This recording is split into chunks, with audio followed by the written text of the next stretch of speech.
minute. Talk shoes. Recorded live.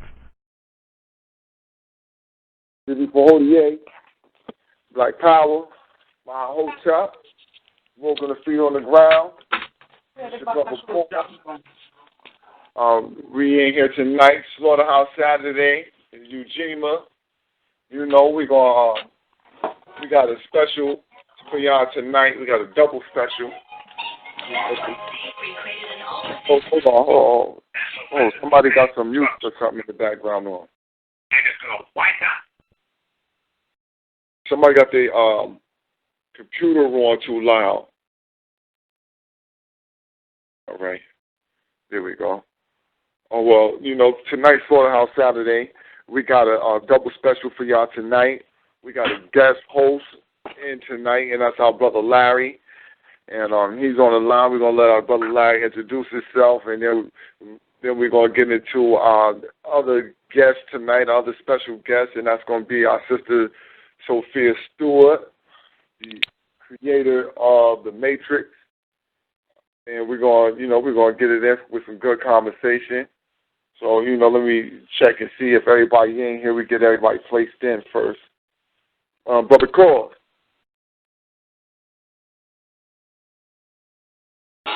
Hey, the big 48. Yeah, we got New York on the line, and Brother Drew. So far, I don't know if the New York callers Brother Larry or not. Yeah, that's me. I'm here. Right. I'm in the house, right. Brother Larry. All right, brother. Peace. Right. Peace.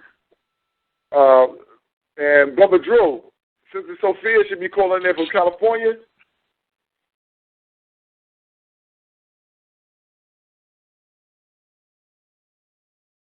Brother Drew out there. Yeah, he's out there. I just think he might not be on the phone right now. Yeah, well, we're gonna start off with let Brother Larry introduce himself, and if he can briefly go over his definition of realism-ism, his way of thinking, and so to give us something to utilize when we listen to our sister Sophia, and then y'all get ready for the question and answer period. But so Brother Larry, okay, so I feel extremely welcome, and I'm humbled the fact that you would invite me to even say a word, let alone two.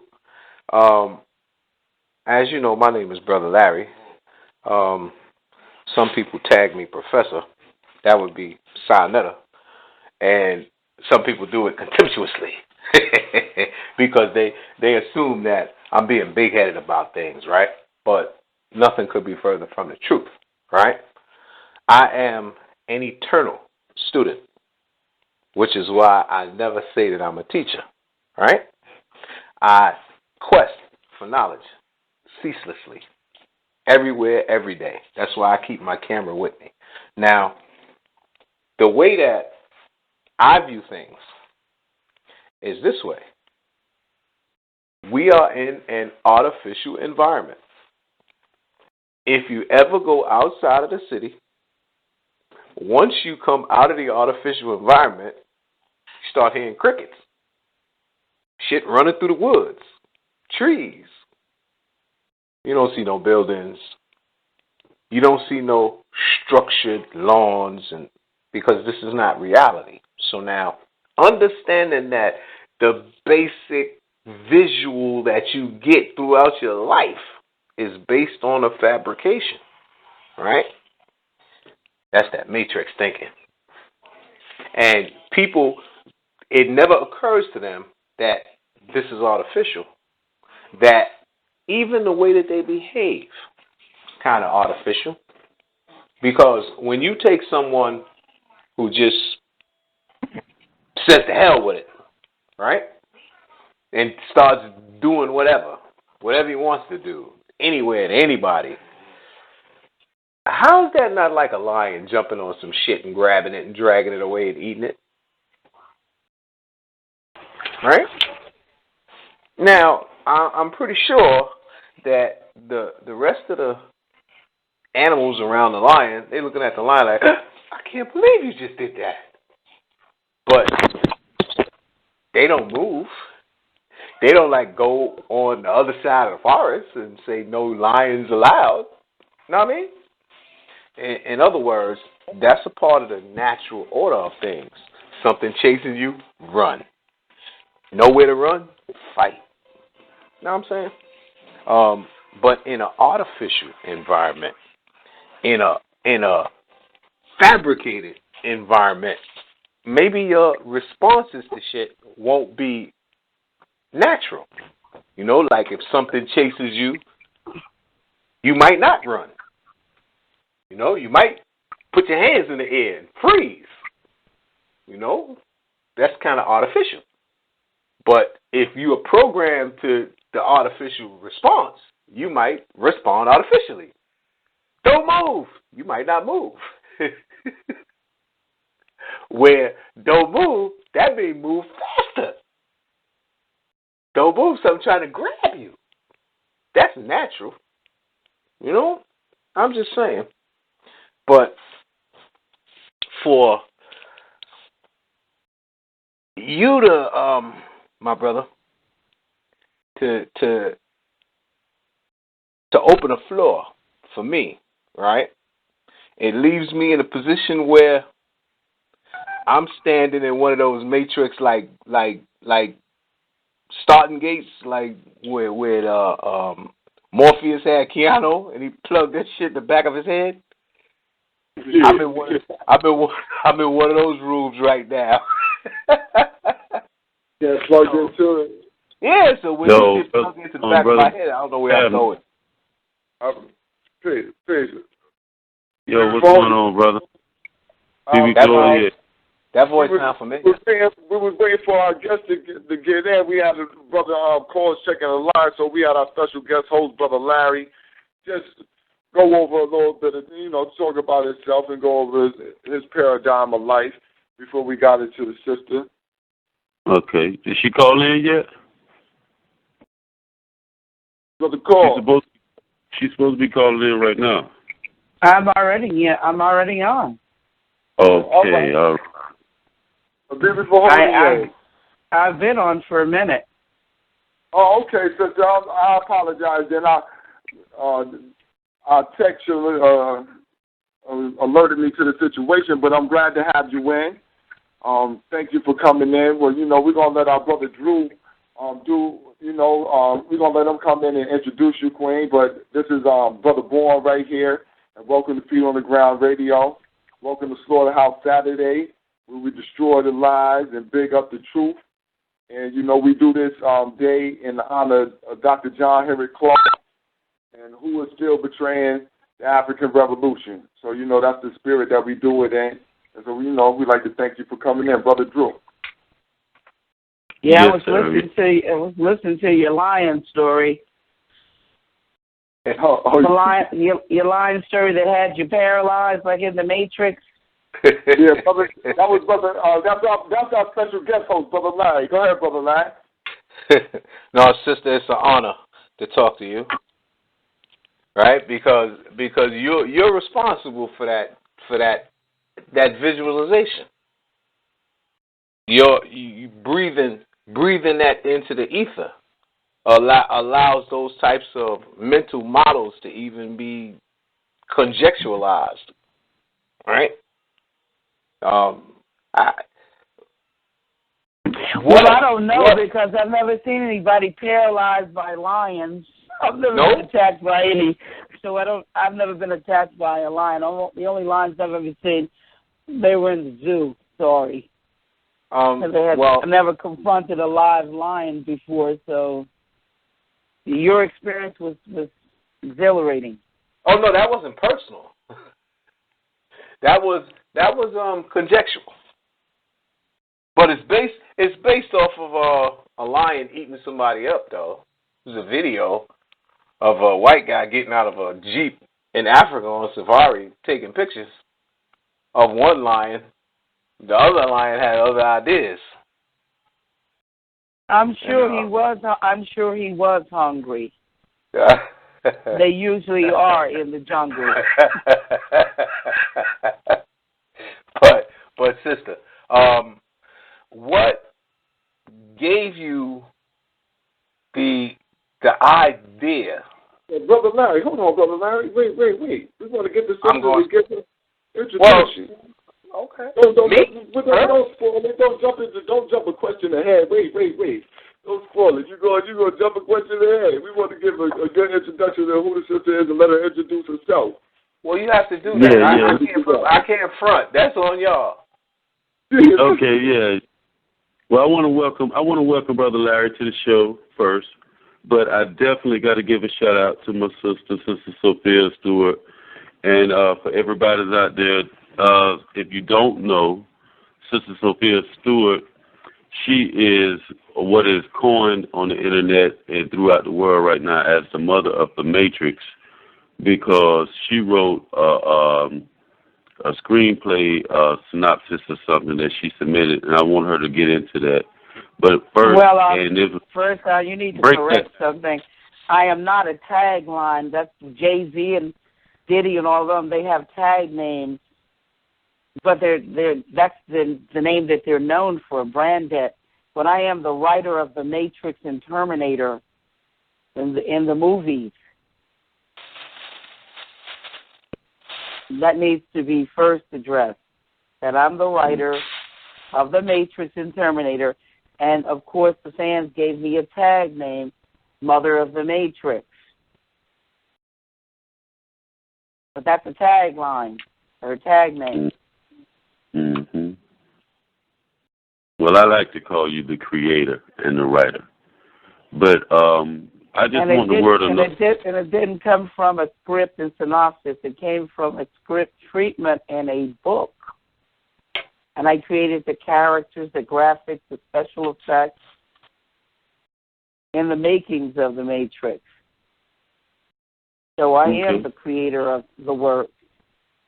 And you guys have been lied to by the Wachowski brothers. And Cornel West endorsed that lie. And that the Wachowskis was influenced by black work. Because when you see the Matrix on the screen, that's black artwork. Matrix and Terminator, black artwork. With black leadership roles. With black heroes and leadership roles. And that's why so many people around the world have such ecstatic pride, people of color and black people around the world. Because when you look at white artwork, you don't have a position in white artwork. You're low on the totem pole, and in the white science fiction movies, you don't exist at all. Maybe for the first 5 or 10 minutes, there may be 1 or 2 black people in a white science fiction movie, but they die out the first 5 to 10 minutes. And to show you that in the white science fiction movies, there will be no black people in the future. That's what all of their white science fiction movies is portraying. Now, this is the first time of black science fiction, Matrix and Terminator, with black leadership, black people in leadership roles, black people in control. And you know this is why you love The Matrix. Come on. Mm-hmm. Now, when I read The Third Eye, the Neo character, he's a black man. That's right. And Keanu Reeves is not a white man. Keanu Reeves' father is Asian Polynesian. His mother is English. He's a mulatto. Same as Obama. Obama's a mulatto. His mother is white. His father is African. There are a lot of mulattoes. You see them even from the old 40s and 50s movies. A lot of them, you know, Carol Channing, Yul Brynner, just to name some. But there's always these mulattoes. But people always judge things by the color of one's skin, but it's not the color of the skin. It is actually the DNA that determines who and what you are. Not your skin color, but the DNA.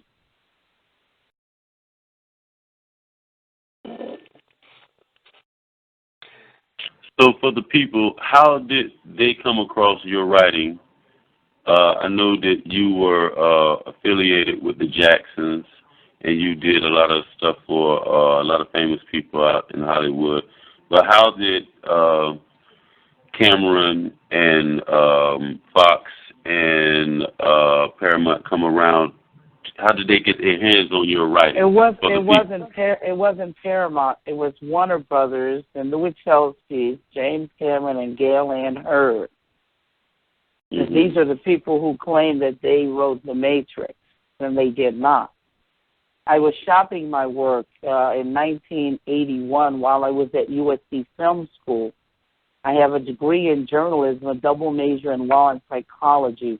I was actually studying to be either a doctor or a lawyer when I wrote the work. My grandmother was full-blooded Cherokee, and my father Portuguese, Portugal, Spain. And so I had the gift of sight from my grandmother, and she's native. So that's where I got the gift of second sight from. And if you look at my work, I'm talking about the One. And Neo is just an anagram, a sneaky way of calling him the One, Neoone. So in other words, when you look at the Terminator means end-time revelation, and matrix is Latin for womb. Matrix is mentioned 5 times in the King James Bible. If you read the Bible, then you know it's mentioned 5 times in the Bible. It's a Latin word for the womb. And in Exodus 34th chapter, 19th verse, God said, he who opens up the matrix, or the womb, the one who comes out of the womb, born of a woman, or his children, because that's when the soul joins with the flesh, is in the womb. And those are God's children. They're 3-dimensional beings, because man started creating his own children upon the earth with the test tube baby, petri dish, artificial insemination, clones with microchips. But they're born soulless. You see, what I wrote was the second coming of Christ, metaphorically. The second coming of Christ, the evolutions of consciousness, man versus the machine. So if you look at the 6 movies, the 3 Terminator movies and the 3 Matrix movies, well, the 3 Terminator movies is the prequel to the Matrix. In other words, the machines are coming from their own planet, the Terminator machine, a naked microchip cyborg clone, naked without chains. He comes all the way from the future, because he's in the future, and he knows about this prophecy that there's a baby going to be born that's going to destroy them, because the machine or technology is going to dominate the earth and oppress the people.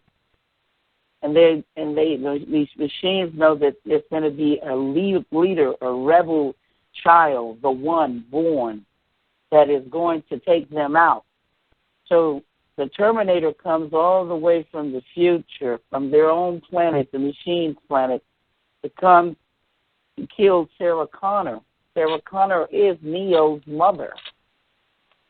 So John Connor, JC, Jesus Christ, grows up to be Neo in the Matrix, which is the future.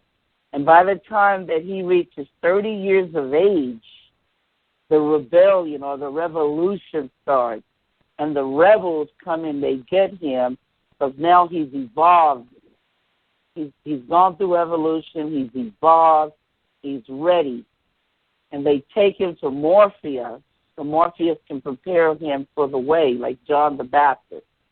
Prepare the way to teach him how to fight, prepare him to take on these machines. And, of course, the Oracle is the one that has the prophecy. And that's why the rebels take him to the oracle. In order to understand the Matrix, you have to see the Terminator. Then it'll make sense to you. Because what happened was I had created so much work, a script treatment, and a book, the characters, graphics, special effects. I created so much work that they took it and divided it into 2 franchises, the studios, when they adapted it to the screen. They adapted it into 2 franchises, but they couldn't write it. So it was done like a storyboard, 500 to 600 pictures, but the picture is worth 1,000 words. And what's greater than a picture? So they made storyboards, 500 to 600 pictures, and that's how the Matrix was created. The Wachowskis and James Cameron have no inkling or idea what the Matrix and Terminator. They don't know what this work is about. It's not even in their DNA. This all goes back to ancient sacred geometry and quantum physics. It's all mathematics. And that goes all the way back to ancient Kemet, which is ancient Egypt. And that's where this Bible, the King James's Bible, comes from, the book of life. Not the book of death, of the dead, but the book of life, because everything is polarity, not dualism or duality, or because that's nothing but deception. 2, there's no 2 things going on. God said there can only be one. And that's why Jesus was called the One.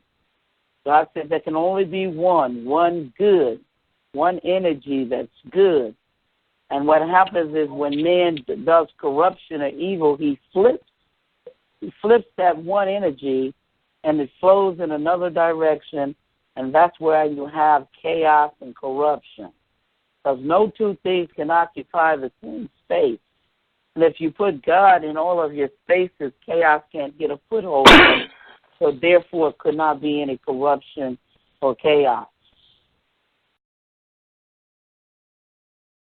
So this is what you're looking at on the screen. When you see the 3-dimensional beings, this is what the first Christ story by the first authors were talking about. They were talking about the Christ ascending into his 4D or 4th-dimensional body, that the Word, the Christ, took on the flesh to walk upon the earth, to show you that you could ascend into your 4th-dimensional body and never experience death. This is what all this was talking about in the first story. Reminds us the second coming of Christ, because in Revelation, which is Terminator's end-time Revelation, Revelation says that Christ would come back. And I wrote the story, what happens when Christ comes back again and take on a flesh, and he's born of a woman, and he goes through the pods, and that's the blood and the spirit, the water, and the corruption is taken away from his body. It erases all the corruption, his human side. And the third eye is the eye of God. Because on earth we have 2 eyes, but there is a third eye, which is an all-seeing eye, an all-knowing eye, and that is the eye of God, the energy. And that energy goes into Neo when he's being cleansed in those pods. And once that energy goes into him, he's able to fly and levitate, but he's not Superman. And their bodies are on the ship, because it's 3-dimensional. We got the first body, which is the matter body, which is the physical body. And that body is made when we are in the womb, because we're hybrids. We're the children of the sun, SUNSON. And the Bible clearly spoke that the children of the sun, which of light, would war against the children of the dark. And that's what's going on right now. That is the war that's been going on ever since on Earth. And this is why the work was called the Matrix. It's the womb, the Terminator, end time, Revelation, the third eye, the eye of God, where the energy comes from.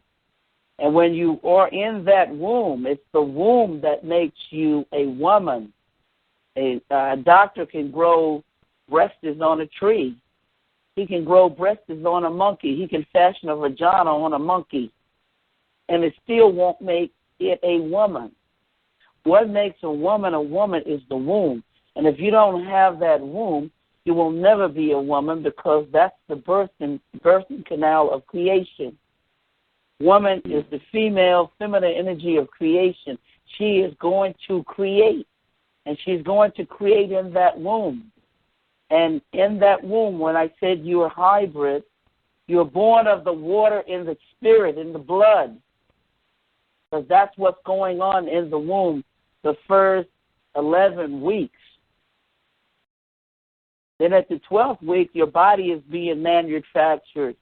And at that 12th week, that's when the soul joins the physical body that's been manufactured.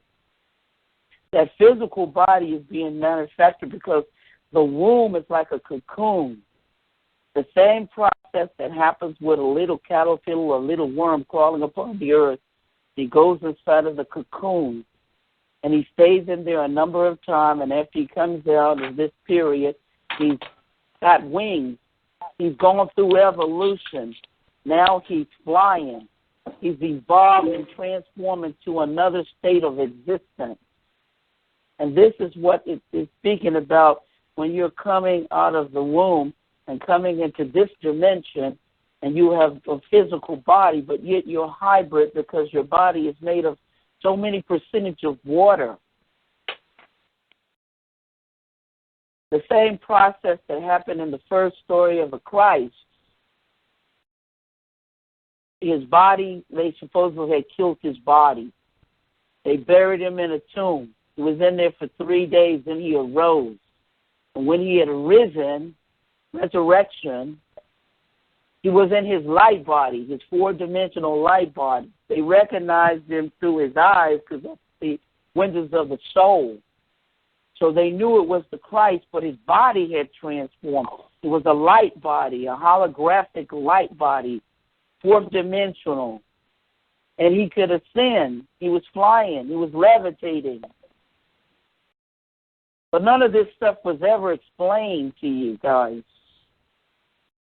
And you didn't know the correlation, because if you want to suppress any man upon the earth, all you have to do is take his history and culture away from him and then bombard him with religion, and he won't know who he is. And since he won't know who he is, he won't know what he's capable of becoming or what he's capable of doing.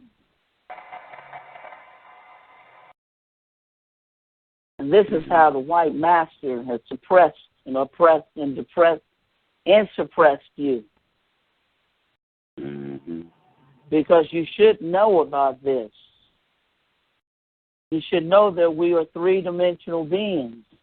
And that's what you see in the Matrix. You see the first physical body on the ship. You see the shadow body, because this is why it's called the shadow or the astral body. Some of you might be familiar with astral body, but this is what it means. It's like a body that's shadow, that's spiritual, but it looks exactly like a physical body. And they are going up in going through the telephone wires and fighting with the agent. And then the third body is the soul, which is the energy or the vibrations or the frequencies that go back to the source, which is God. That's severed. It has a little cord that's severed from the body. Once that little cord is severed, that's when the frequencies or the energy goes back to the source where it comes from. Mm. And this is why we're called three-dimensional beings. But test tube babies, petri dish babies, and clones, They don't go through the womb. They're created by man in a laboratory. And they're like one-cell amoebas. There are no 3 dimensions to these beings. They don't even know what they're going to be in the future. Because, like, even though 37 or 40 years ago the first test tube baby was born, but it was born soulless, created by man. And even the angels, this is where the mythology comes in the Matrix. Because even the angels, when a third of them fell to the earth and they saw all these beautiful women here, they started mating and creating their own children, which is part of the bestiality when you see the mythology of Hercules, the giants that the Bible spoke about, Pegasus, the Minotaur, all of these unusual hybrids.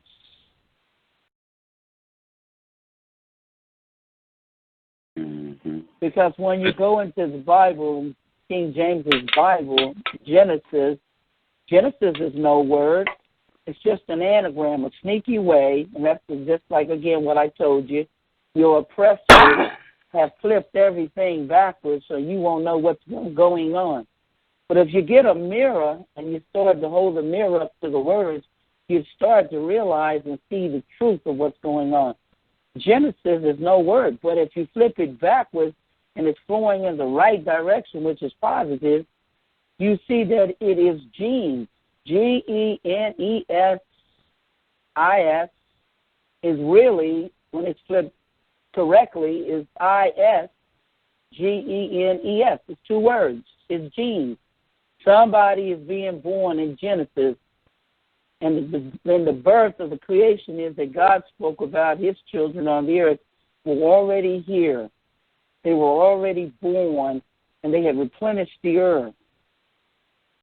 But then in the Garden of Eden, something else is being birthed there. Eve is pulled from the ribs of Adam. Well, Adam is not the Adama, A-D-A-M. It's the Atom, A-T-O-M.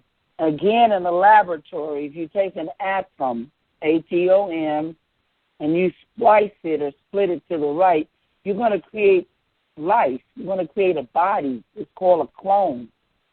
And if you take this same atom and you split it to the left, you're going to create a bomb, death. It's going to create death, and it's going to be called the atomic bomb. And if you keep splicing it to the lowest level of electrons and neutrons, you're going to create what you call a nuclear bomb.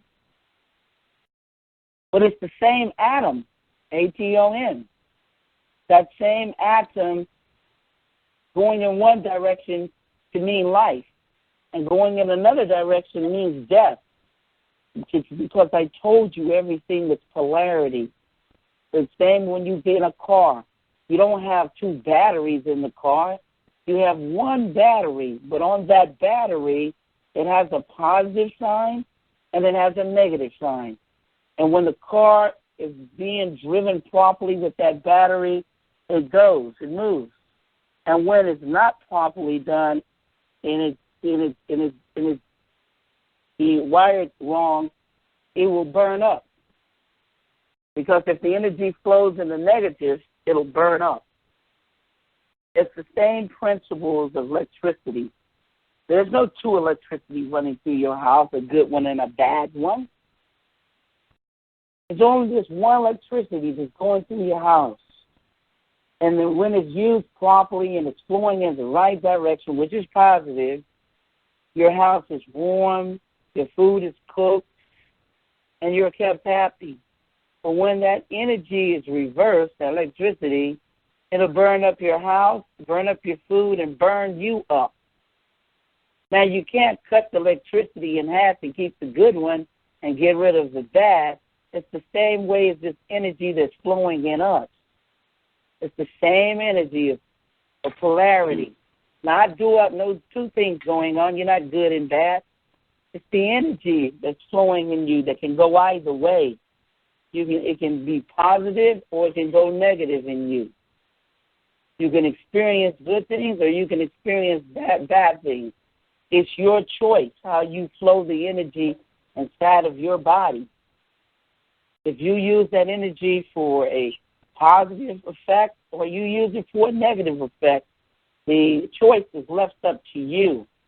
And you're responsible for what happens, whether it goes in the right direction or if it goes in the wrong direction and affects a lot of people's lives positively, or you affect a lot of people's lives negatively.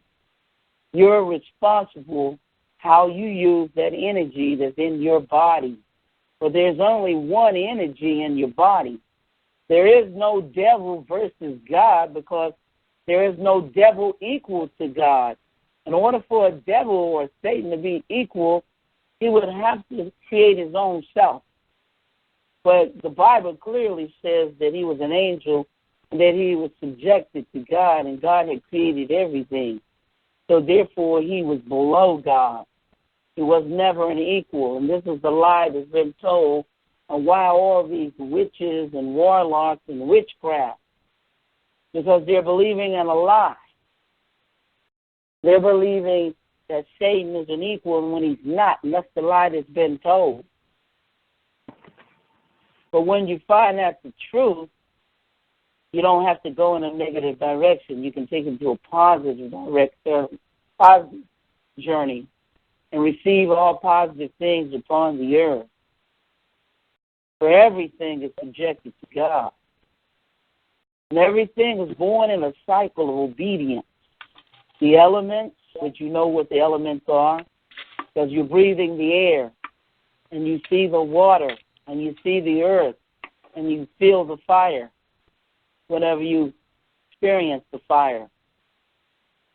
These things are born in a cycle of obedience. The insects, the animals, the plants, the trees, everything, all the elements, and the nutrients and everything that is upon this earth is born in a cycle of obedience, including the angels, who are indestructible, who have the knowledge of God, yet they're subjected to God's obedience, except for man. Man is the only entity upon the earth that have choice. He does not have to obey God. Everything else is born in obedience. It doesn't even have a choice. The water has to keep flowing no matter what in manufacturing upon the earth. So all these lies that man has told you that you're going to run out of water, you're going to run out of food, you're going to run out of gold, you're going to run out of oil, you're going to run out of land, it's all nothing but a lie.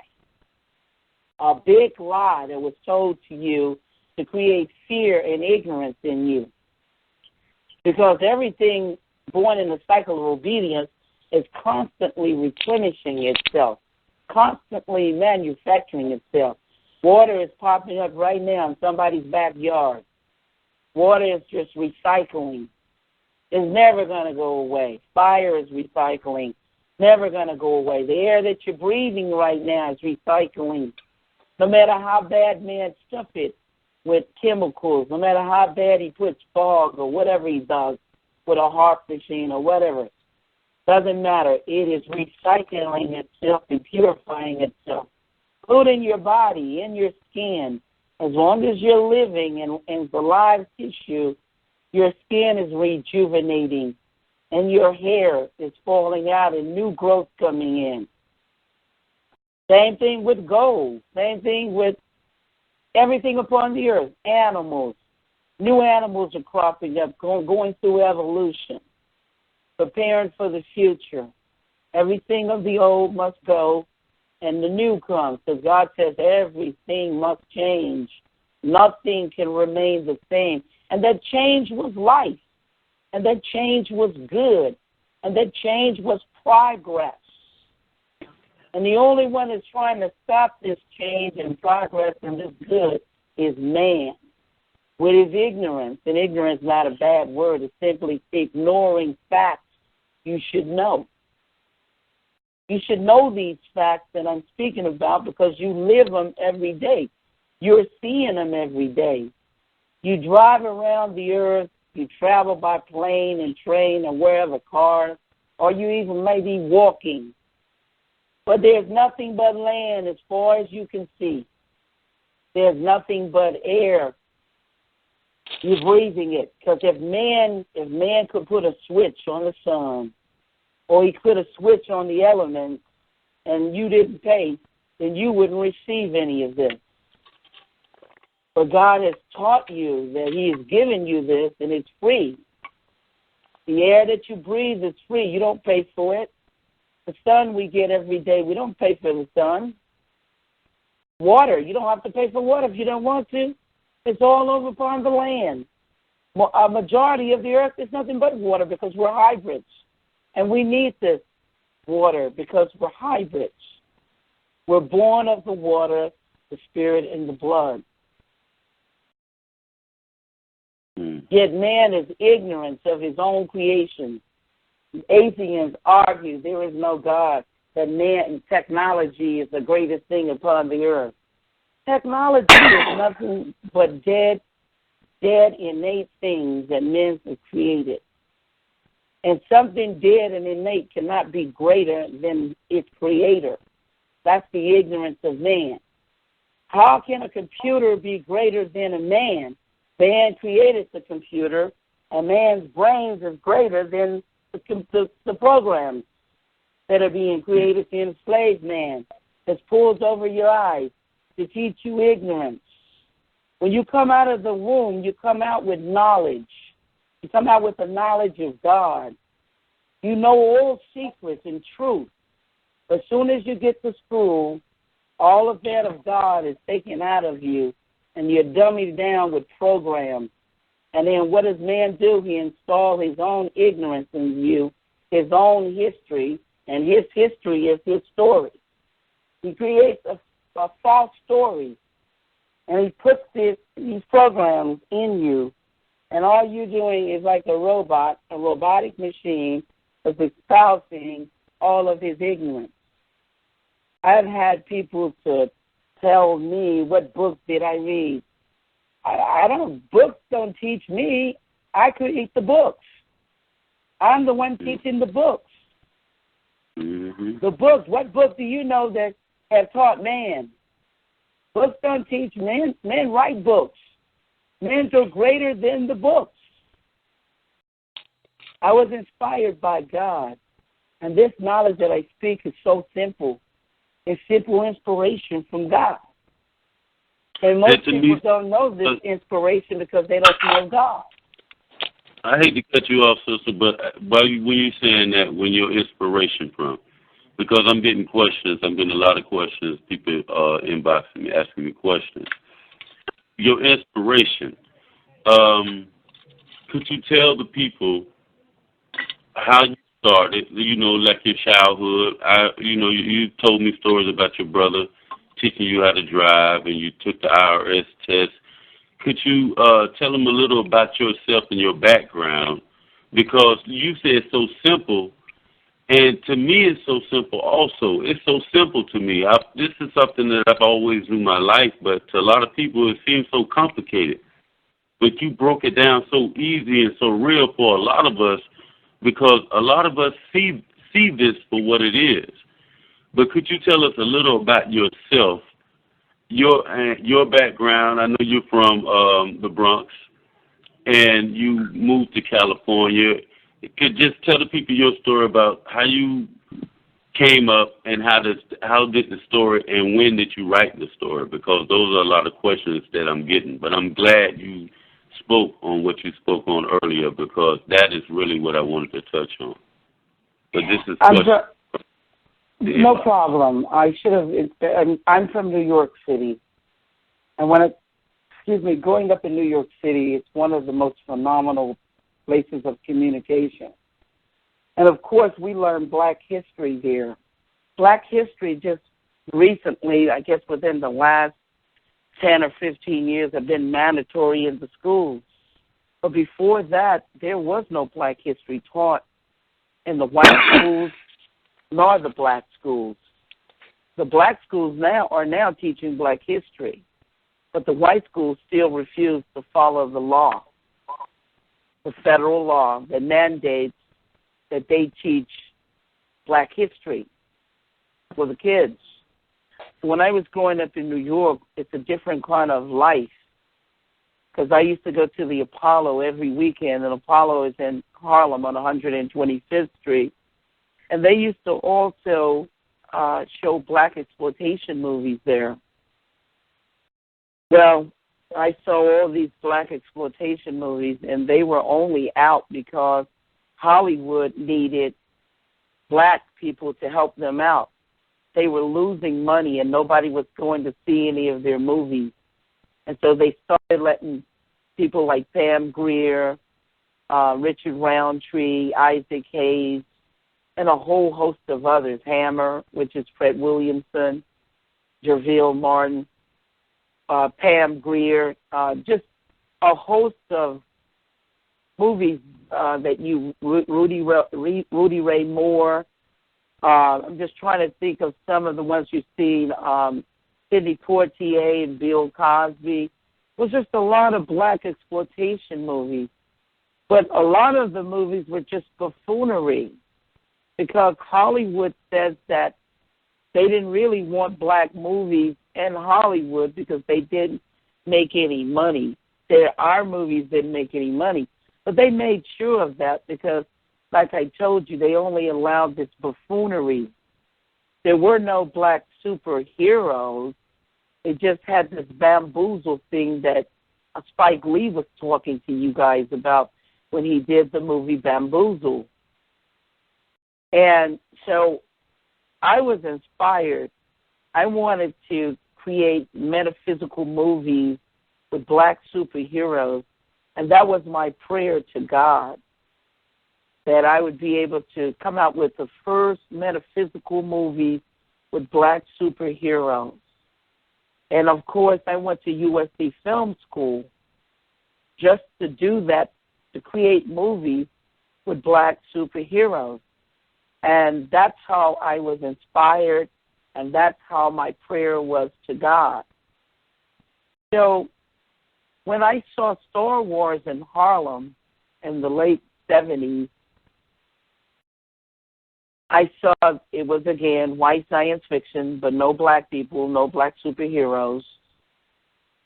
And so when I went to USC Film School and moved away from New York to go to school in California, Los Angeles, to USC, that is the first work that I wrote was The Third Eye, and the script treatment called The Third Eye.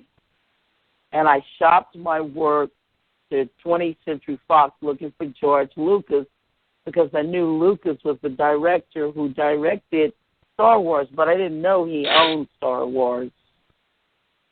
And what year was this that you wrote this? This was 1981. Okay. That's what my copyrights are, 81, 83, and 84. Yes, my work is copyrighted because I'm a paralegal. Besides being an author, a poet, a producer, a composer, a creator, I'm also a paralegal, well-versed in law. Studied law from the Brooklyn and Manhattan attorneys. Well-versed in math, child prodigy, a polymathematician just like Tesla and Leonardo da Vinci. Well-versed in quantum physics. That's what I wanted to ask.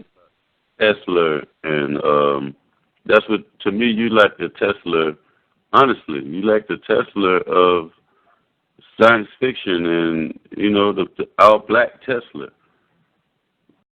All the predictions. I'm well-versed in mathematics, quantum physics.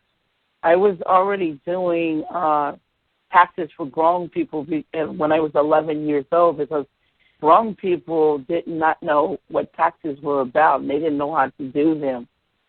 But I was a child prodigy with math.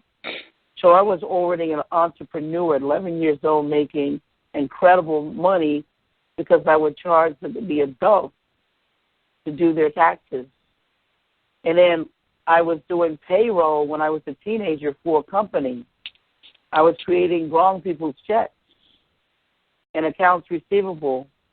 And later on, I scored a 98 on the IRS exam because they wanted me to come and work for them. I didn't do any high school. I took, from junior high, I took the New York Regent and went on into college and got a college degree, like I told you, and journalism and a double major in law and psychology. I was studying again to be a lawyer or a doctor, and I was well-versed in medicine, medically, psychology, and law, well-versed in my DNA. I already had knowledge of this, ancient knowledge of all of this. So I was well-equipped to do what I'm doing and well-equipped to beat the machines, the corporations, which stole from me. I was already 30 to 40 years ahead of them. In the Third Eye book, which one of the hosts have already read, in the Matrix 4 book, but in the Third Eye book, I am talking in 1980, I'm playing computer games, and I'm writing about digital downloading, barcodes, food scanners, body scanners, computerized warfare with the drones, where Trinity tells Tank, download me so I can fly this helicopter. I'm already talking about technology and the Illuminatis and the banking and the corporation banking empires way 33 years before you guys even became aware of it. Before it even became popular upon the earth. And in Matrix 4, I'm talking about the new alien technology, alien ships, and concepts, the Matrix concept car that starts with a musical note that Morpheus and Neo is riding in, that you see in the Kia Matrix commercial. The Matrix Kia commercial, which just was introduced during the Super Bowl, is the new material that just came out of Matrix 4 book, which has been selling around the globe since 2012. And the Third Eye book has been selling around the globe since 2005 on Amazon and on my website, matrixterminator.com. I would love for the people to buy directly from me. matrixterminator.com is my website. It's one word, easy to remember, matrixterminator.com. You can get the ebook or the physical book, and those that are in the foreign countries, they can get their books on Amazon, but you can order the ebooks directly from me. Anybody can. But this is phenomenal work. Homeland Security, NASA scientists and doctors have already read my Matrix 4 book and have celebrated me and are simply blown away with this new alien technology. And I'm talking about a wireless hovercraft that is flying through magnetic rings and pulsion, not nuclear energy, not fossil fuel, but magnetic rings and pulsion.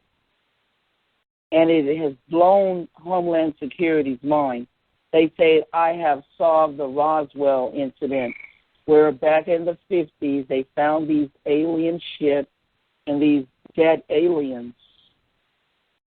But they didn't know how these ships worked or how the cloaking devices on them and how they broke the time barrier with speed and how they were really, because there was no fuel, no kind of fossil fuel, no kind of nuclear power.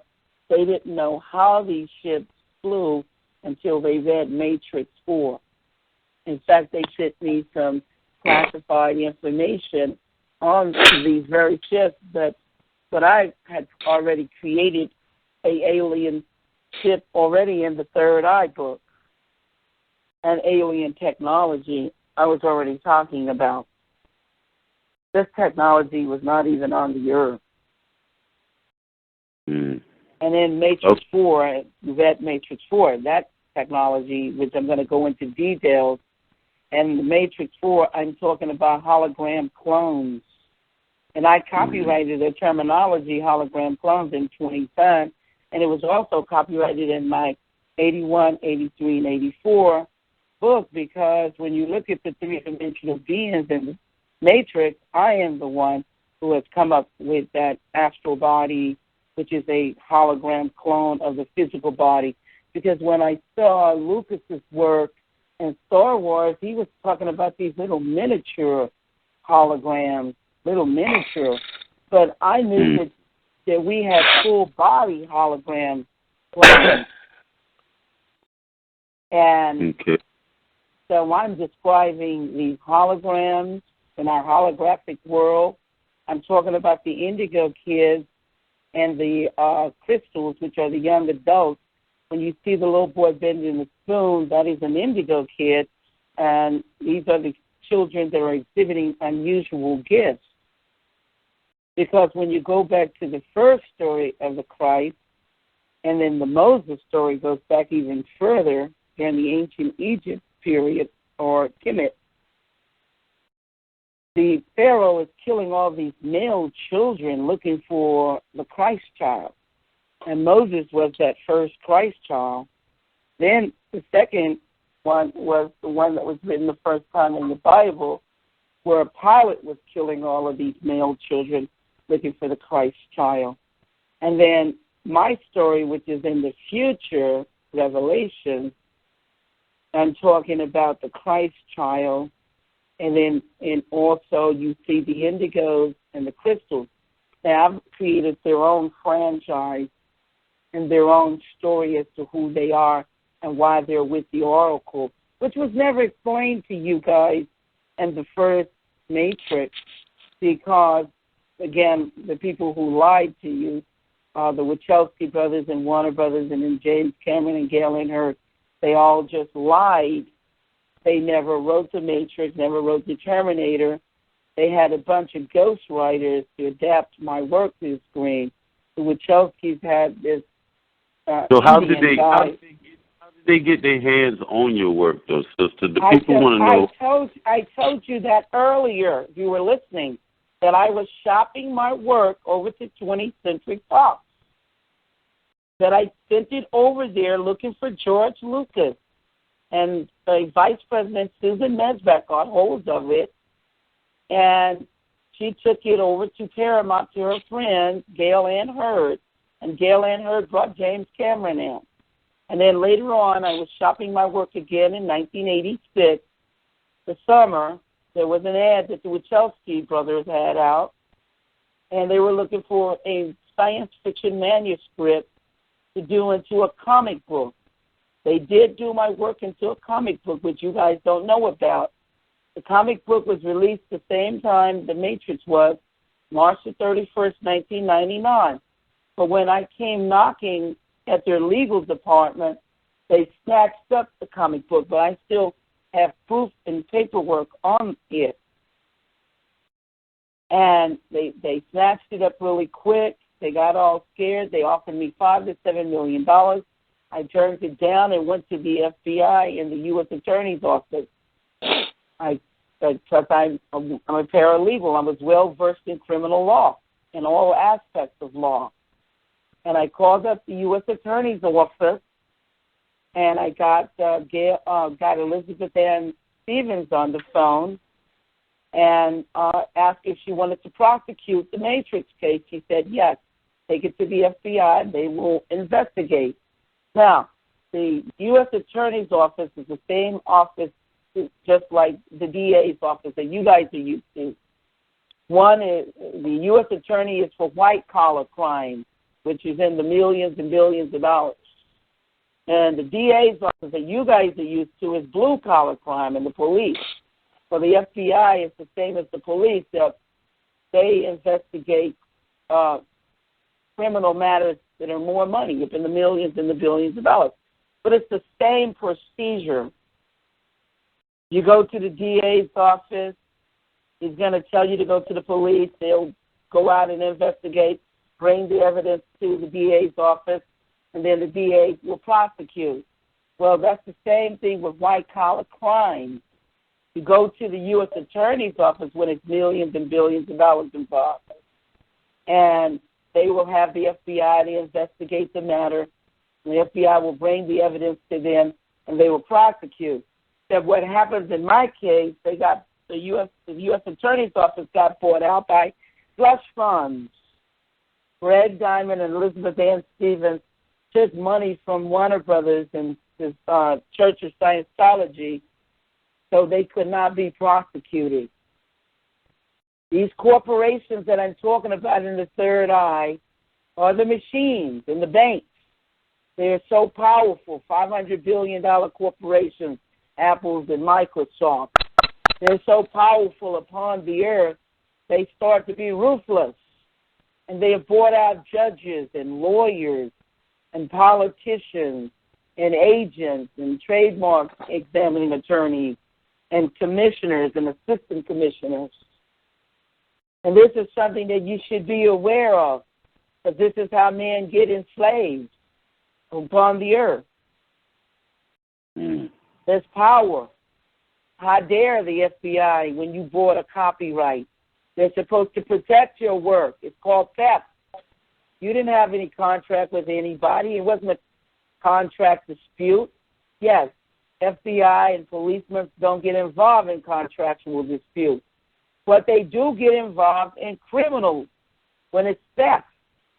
Yes. They can't send you to court with a billion-dollar corporation. That's like sending you out to commit suicide. Now, they work for the corporation. If you go out and you download, I don't care if you're a teenager, your teenage kid download any music or bootleg any movie, then the FBI is going to come and put them in jail. Well, if the studios steal your work or they steal your download, they need to be prosecuted the same way.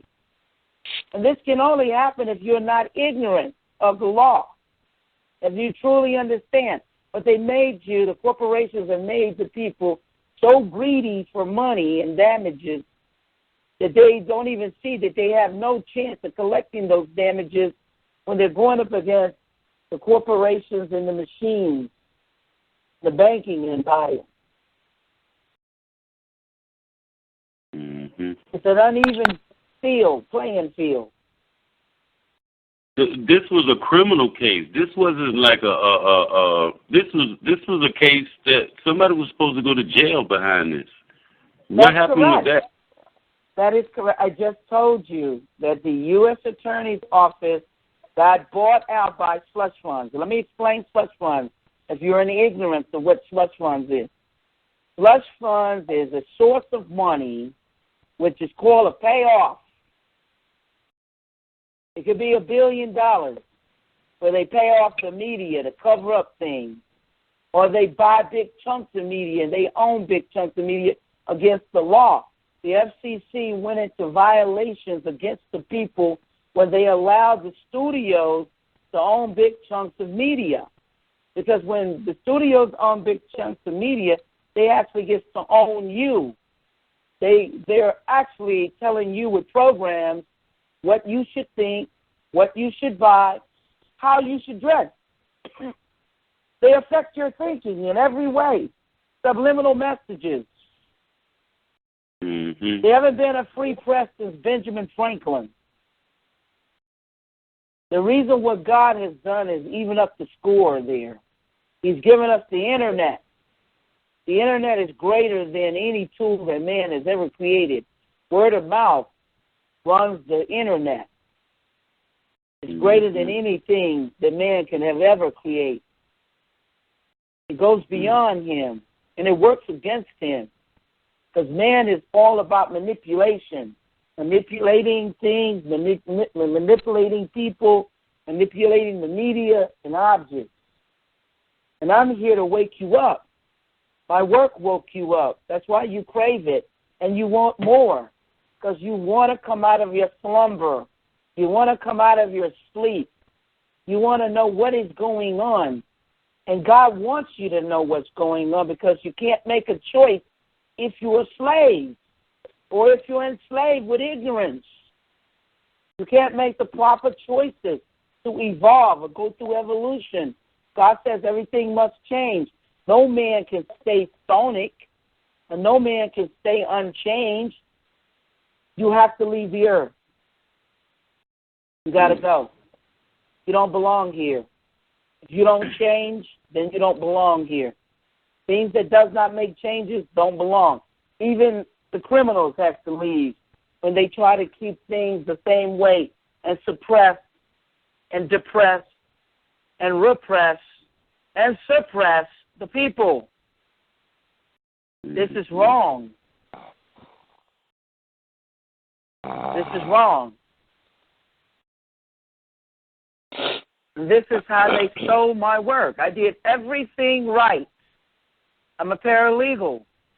I had my work copyrighted. I shopped my work. That's the things that I was supposed to do. Shopping your work, meaning you're shopping it to be sold, not to be stolen. I didn't buy out. I could have sold out. Lots of people have sold out. That's why you don't hear about these cases, because people take the money and they get gagged. And if they talk about it, then they got to return the money. I could have taken the $5 or $7 million, but my copyrights are worth billions of dollars, and it changed up the game. It changed the paradigm. Tell them about when you first went to them and they offered you what, $7 million and a gag to just be quiet. I just said that. I don't know if you were listening to what I'm saying or. Explain it to. I understand what you're saying. I just want you to explain it to them. I will explain it to them if you would not interrupt me. I'm sorry, but you keep interrupting me when I'm flowing. I'm sorry. Go ahead. Anyway, my work changed the game, changed the whole paradigm. Hollywood were just getting hundreds of millions of dollars. And then when they stole The Matrix and Terminator, they became billion-dollar franchises. Now people viewed movies differently. They had never seen any metaphysical movies where black superheroes or quantum physics on the screen. That changed up the whole game of how Hollywood do business, because it went into from hundreds of millions to billion-dollar franchises. They didn't like the message that the movies were given, but they couldn't resist the money. They couldn't let the money go.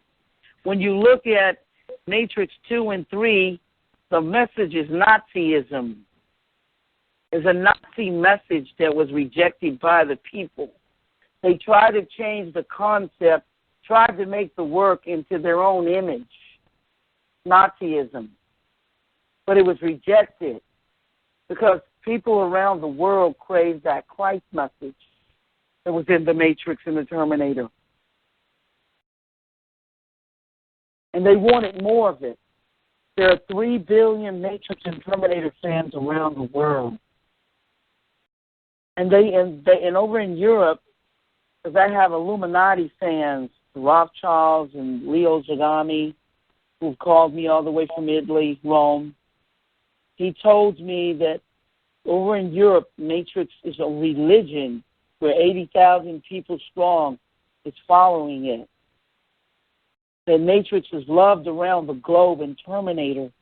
I've had fans from Peru who want to translate it into Spanish, Chinese, Russians, Koreans, Italy. They want to translate it to Italian, France, London. It is the most sought-after message in the world. The Matrix and Terminator. And Matrix won 4 Oscars that they never talk about because it's black artwork. You go back in 30 or 40 or 50 years and look at the artwork, white artwork, black people are in lower positions. In all white artwork, you're in lower positions. You never really paid attention because consciously you've been programmed not to notice things. But the Matrix and Terminator has shifted your consciousness and has given you pride. Julian Bonds called me to congratulate me for creating superheroes so our little black kids and children of color can aspire to become anything they want, including President of the United States, like Obama. I know my work inspired Obama to be in that White House. When my work was out, Obama was a senator. He didn't become president until 2008. My work Terminator was first out in 1984. And I didn't know even about the Terminator myself until the FBI told me in the year 2001. And I just entered all of this evidence, which Warner Brothers and the Wachowskis and Cameron and Hurd and among others paid almost $1 billion in slush funds to keep this truth from being entered into the federal courts, which when anything is entered into the federal court, it become a part of history and the fabric of the United States and our world. I entered the 6 movies with the protective expression from the Third Eye book and the script treatment of the Third Eye. And then I also entered in the assignment agreement that the Wachowskis had with a ghostwriter. And James Cameron had the ghostwriters Randall Frank and William Wishers, who were boyhood friends. James Cameron can't even write out of a paper bag. He stole Avatar. He's nothing but a thief. So are the Wachowski brothers, nothing but thieves. And Warner Brothers executives, nothing but thieves. And all they've been doing is bamboozling you people what I call, they pulled a Chris Angel and a Milli Vanilli on you guys. A Chris Angel because they created an illusion, a program of ignorance for people to follow. And Milli Vanilli didn't sing it, so they didn't write it. And they can't even interview on it because they can't even talk about it. They can't even speak to a NASA scientist or a doctor or Homeland Security about any of the technology or the quantum physics or the mathematics, ancient sacred geometry. They would get busted immediately, so they can never do any interviews. And that's why you don't see them on any of the big shows doing any interviews talking about the Matrix and Terminator, because they would be busted. It would be a deposition. They'd be caught on tape. But then also God plays a role in that too, because he allows only me to speak about the Matrix and Terminator. And I give all due praises to God that he's responsible for that. And not allowing them to ever speak, even though they can't speak about it because they didn't write it. Any artwork that was ever created by a creator, no one can speak on that creator's work except for himself. You may have an interpretation or idea or belief of the creator's work, but you don't even know what the work is until you hear it from the actual creator of the work.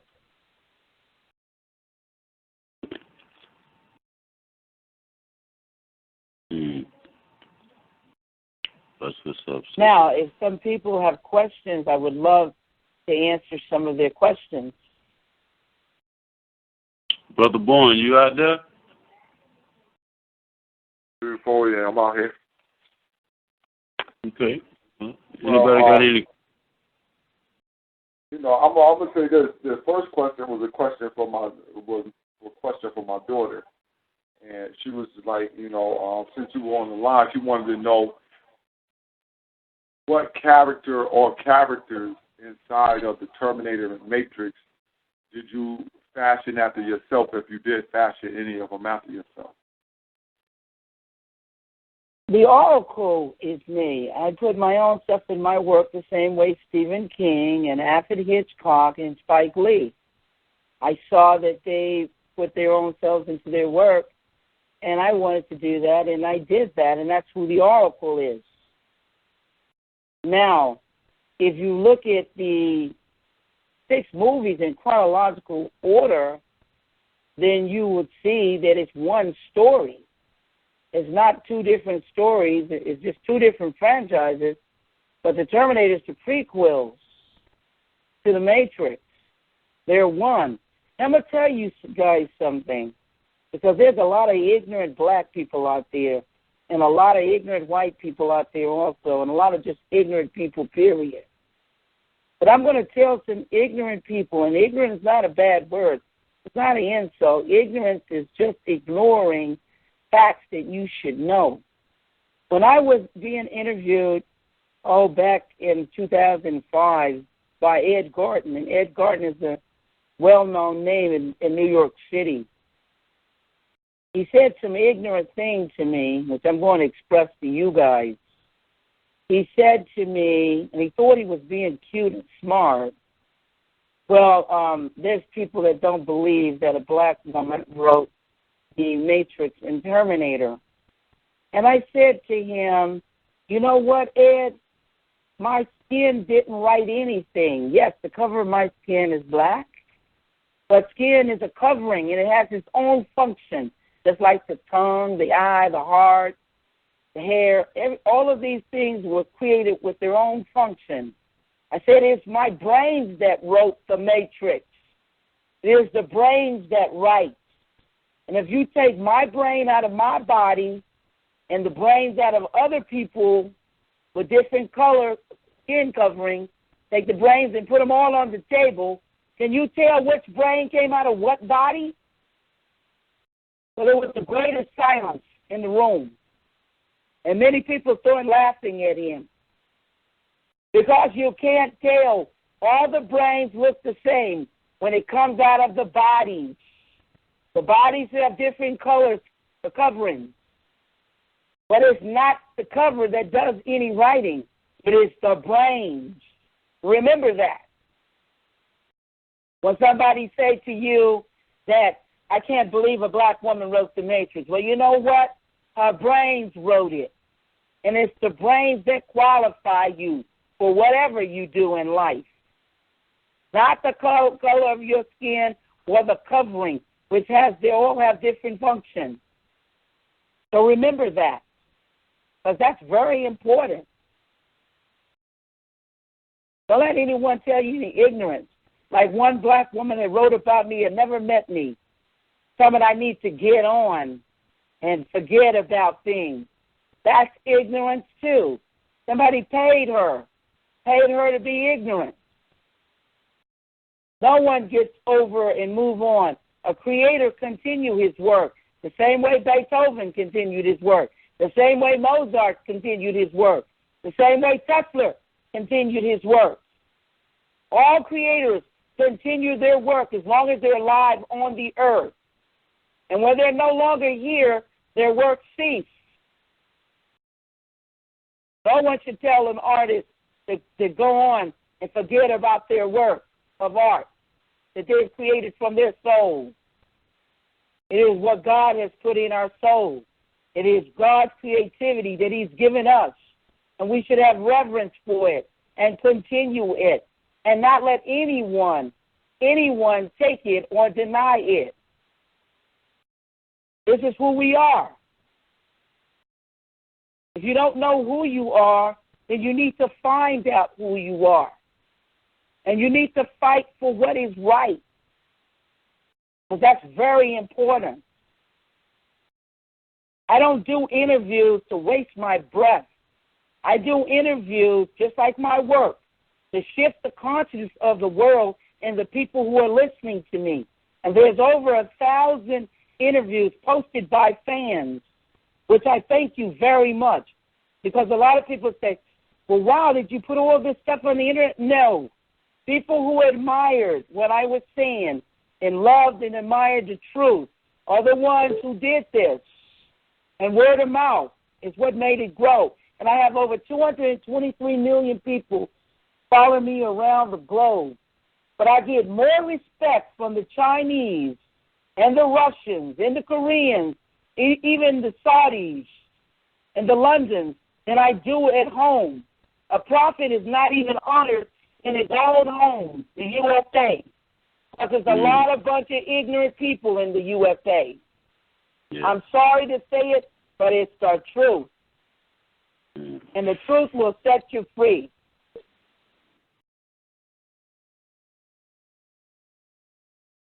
Well, I got a question for you, sister. In this world that we live in right now, who would you say is the Dr. Smith or the leaders of the Matrix? Who is in control? We call it white supremacy. What would you say it is? I would say it was Nazism. And if you go back to the old black and white Untouchables, if you go and go on YouTube and look at all of the old Untouchables movies, they're in black and white. You can find them on YouTube, the series of Elliot Ness. It talks about, they're chronicling the truth. And then they're talking about in the 30s and the 40s how Nazism got a foothold in America, and how the mob are the ones who brought them over here and gave them that foothold in exchange to sell drugs on the streets. Mm-hmm. Learn your history, people, and then you'll know a lot about what's going on in America. You can't know anything if you don't go and learn your history and learn who you are and where you come from as to who, what, when, where, why, and how. That's all you need to write down. Who, what, when, where, and how. Those 5 words. If you can answer those 5 words, then you will know everything that's going on anytime you try to solve a problem. Just answer those 5 questions, and you will get your answer to everything that you want to solve. Every problem you want to solve, you will solve it. How you doing? Well, thank you for your time and for your contribution. I want to ask you a brief question. You said your name first, please? Yes. My name is Emily DeSue. How are you? How's everybody? Okay, good. You talked about you mentioned the indigo children and the crystal children. Yeah. And I want to go a little bit into that, if you do not mind. The reason being, I believe partly that this generation of children, I would say from the 70s to present day, I'm sure you can be a witness to this, have increased in their abilities, be it their mental abilities. They're very highly spiritual from what I've observed. Yeah, well, God said that. God said that in the Bible, that in the future knowledge would increase. Do you remember that? Oh, definitely. I'm a PK. Yes, ma'am. I know about that. But by the same token, we grow wiser but weaker. He said that knowledge would increase as we go further into the future. Knowledge would increase. Everything that comes now is greater than what was before. You got to realize you started out with the horse and buggy, and you got the cars. Cars were greater, right? Yes, and then you went from the cars to the buses, from the buses to the trains, from the trains to the planes. Everything is greater than what was before.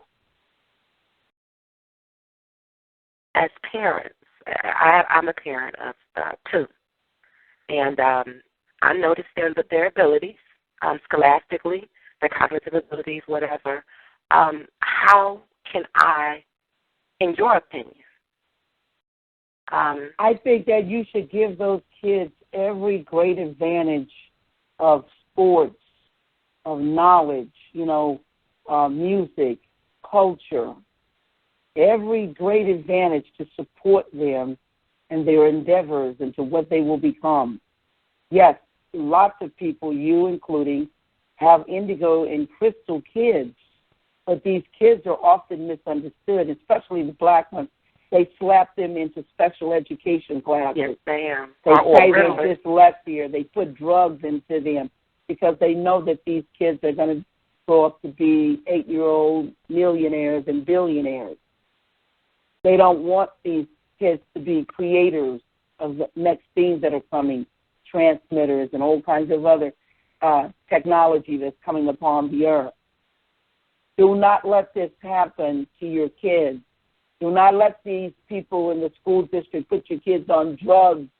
Please, I beg you. Do not let them put your kids in special education or keep the boys from learning mathematics. Our whole world is geared for mathematics. When the host read my book, The Third Eye, he saw the mathematics in it. When you look at the Matrix, the Terminators, quantum physics, ancient sacred geometry, our whole world is geared on numbers. Our social security number, our house number, our cars, driving license. When we stop, we're calculating. Everything is mathematics upon the earth. There is no such thing as words. Every musical note is given a number. Every Morse code, translation, beautiful mind, mathematics. Teach your kids math, and they will grow up to be the most phenomenal people in the world. There are certain books you can put in your kids' hands, which I put in my kids' hands. One is the Bible. One is a math book. The other one is a law book. Those 3 books, every kid in America is have in their hands. The Bible, the math book, and the law book. To know the law. Those are the 3 greatest books upon the earth. But the greatest of all of them is the Bible. Whether you believe it or not, every book has been inspired from the Bible. Dale Carnegie, Napoleon Hill, Vincent Price, Anthony Robbins. I can go on and on and on and on. That's where it comes from. Based on the Bible, whether Ripley's believe it or not.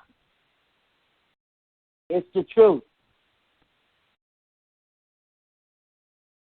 All right. But that comes with a true understanding of the Bible, though, right? Not to be taken literally. Is Brother Larry out there? I know he had a question earlier, and so the Queen wanted to start getting some questions. Brother Larry, you still there? Someone has a question for me? Yeah, the brother, he had a question for you earlier, but then, he held off. I think he might got his phone on mute. I see him on the line. Maybe I answered his question, because sometimes I do that. I'll answer the questions before people even get them out.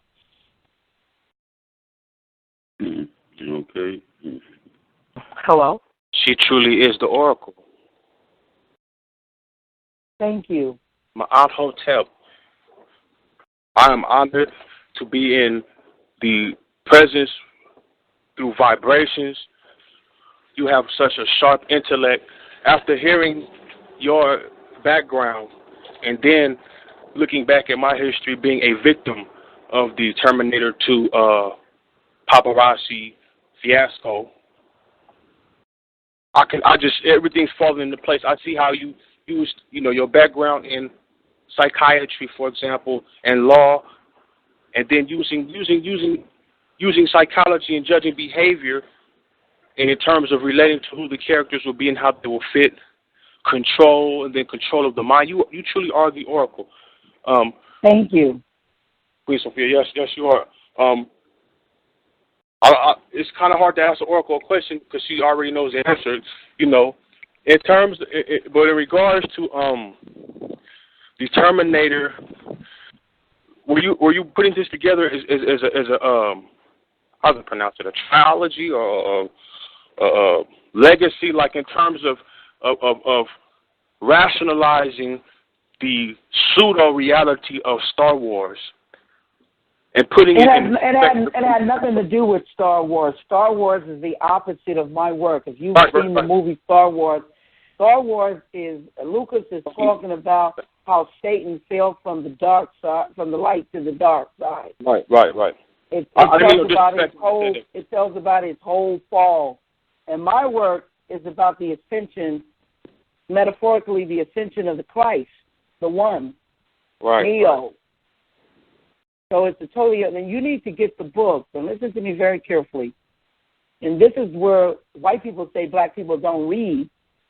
No, I didn't mean that angle toward disrespect. What I meant was, even after hearing your story and seeing how they try to clean up the story, I still see that you are strongly in there, because even when Neo was even going into the Matrix and having to check himself, really is through the eyes of Morpheus, a black man. And these are I see that as, when I identify with it, that's the ills that we go to just by walking to the store to get a soda or going down the street to watch a movie or something and being black. We have to.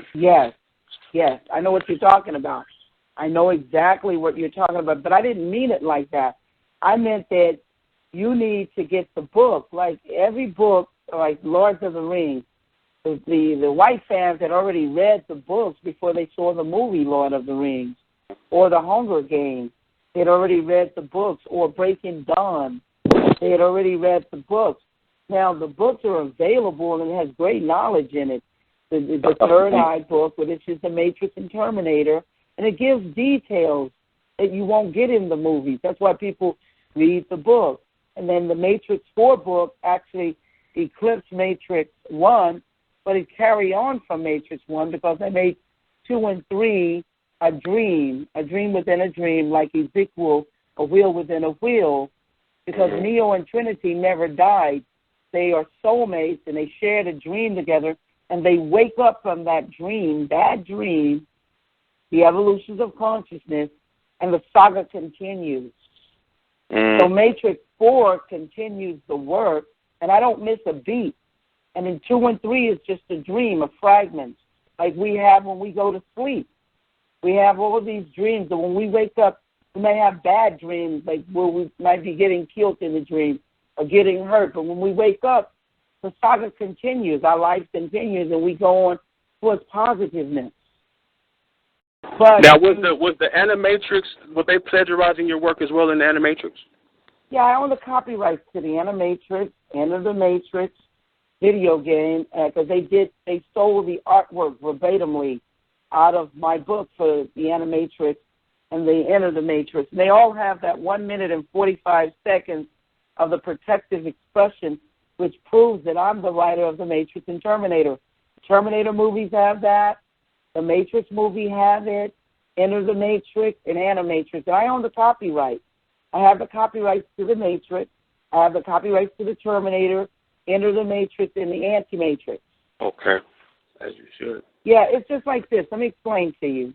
I'm in the hospital. Say I had 5 kids or 3 kids or whatever, and someone kidnapped my kids, and they changed their names and changed their appearances or whatever, because you know what kidnappers. But I can go out there and give them birth certificates. When they were stolen out of the hospital, the kidnappers couldn't get a birth certificate because it doesn't belong to them. But I can go and regain all of my kids back and give them birth certificates because I'm the mother. So that's why, and the movies are nothing but derivatives. The movies are not source work. Right. That's not source work and copyright. They're derivatives. They're derived from a book, just like Lords of the Rings. The Lords of the Rings, J.R. Tolkien's book, and then the movies Lords of the Rings and The Hobbit, they're all derivatives of the book. That's all a movie is, a derivative. It's derived from a source. It's not the source. It's not the creation. It is what you get from a book. You can get a video game, Enter the Matrix. You can get an animation, The Animatrix. You can get magazines and books and all kinds of things. You know what I'm talking about? But they're still derivatives, and I own them because they're derived from my copyrighted source work. And anytime you create new material, like Matrix 4 is new material, so it has a new copyright 20 times. When you go on Amazon, you go on my website, matrixterminator.com, you see the new copyright. And it's protected by that new copyright. So people can't be stealing it. Right. And it's published. It's been published since 2012, Matrix 4. And the Third Eye book has been published and selling since 2005 around the globe. Now, do you have any conviction towards going through that whole process again and putting the movie out in its whole entirety as it should be done? Why would I do that? That's ignorance that you're speaking. That's ignorant. Let me explain ignorance to you. How are you going to redo something and someone has already done something from you? If you go out and redo something, you're saying that it wasn't done before. You've never read it, so you won't even know that it's an adaptation. That's what studios do. They adapt work. J.R. Tolkien didn't adapt his own work to the screen. The man was dead. So he didn't do the Lord of the Rings movies. Peter Jackson did them. He adapted his work from the book. The man can't say, if he was alive, he could say, I don't like the way Peter Jackson did my work, adapted my work to the screen, or I love the way he adapted it. He gave an accurate interpretation of my work. That's all any artist can say. Artists don't have creative control. Writers don't have creative control. Whether the studios buy or steal your work, they are the ones that adapt it to the screen. They don't ask your permission. If they bought it from you, they leave you out of the equation. And they don't ask you when they stole it from you. Now, a smarter or more intelligent question would have been, did they adapt your work correctly, or how do you feel about that? But to tell me to redo something and you've never read either of the books is ignorance. Wouldn't you think so? Yes, ma'am. But my comments, I'll confess my ignorance on yes, ma'am, I'll confess my ignorance. But in regard to that, I was more fascinated with your intellect, and outside of the movie, are you having any dialogues of teaching? Because I would love to be a student in terms of your analytical mind, how you come to these conclusions. You know, a lot of people have been misconstrued going to these public education systems and learning the so-called scientific method, which compromises their common sense, so that they can't even make a conscious decision. Listen, let me explain something to you. If something is not broke, you don't fix it, right? If something is not broke, you don't fix it. And if the movies won 4 Oscars, and that's historical, and they made billions of dollars, something had to be right with it, don't you think so? Or tell me if I'm wrong. I agree with you. Did you. I miss something? No, ma'am. Now, if they had flopped the work, I could see you saying, say the work flopped and it was horrible. I mean, just terrible. And then you say to me, would if you were given a chance, would you like to have your work redone, adapted again to the screen? That would make sense. That was what I was really related to, in terms of now that you clearly have the upper hand, and in fact, you've kind of embarrassed the whole industry now. You know what I mean? Yes, it is an embarrassment to the whole industry. It's an embarrassment to them because they've been keeping people of color and black people out of the industry. Black people can't get any money to make a movie because Hollywood won't give them any money, the investors, because they say black people movies won't make any money. Now, my work has called them a liar, because you can say to Hollywood, well, that's a lie, because Sophia's work is black artwork, and it made billions of dollars, so our work does make money. And it has changed the paradigm, and it has changed the game, and it's made more money than you've ever made in your entire life. So you're a liar, so you should open up the doors. Now, George Lucas is a white, wealthy man. He's married to a black woman now. Before he married the black woman, he tried to get money from Hollywood to do Red Tail, a black movie. They wouldn't give him any money. This man is prestigious. He's white. He's powerful. They wouldn't give him any money. They said black movies don't make any money. He had to use his own money. My work is just the same thing Rosa Parks did. And by the way, from the NAACP, they celebrated me in 2005. They gave me the Rosa Parks Award. They gave me the Rosa Parks Award because Rosa Parks wouldn't go back to the back of the bus. He said, I'm sick and tired of this. I'm going to ride up front. I'm going to make some changes today. And this is what I did with my work.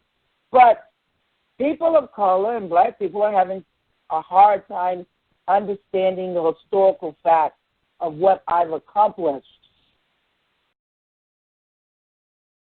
That's a fact. That's a fact. That means you have power and influence. Exactly. And I'm not going to sit in the back of the bus. I'm going to sit right up front. It's all about black ownership. It's about when we segregated, when segregation was going on in Oklahoma City, this is the Oklahoma City bombing, we had black millionaires because of segregation. Segregation was not an ugly word, not a nasty word, not an ignorant word. We were supporting each other with our money. And we were millionaires because of segregation, because the whites said that they didn't want our money. They didn't want to do business with us. So we circulated our money among ourselves.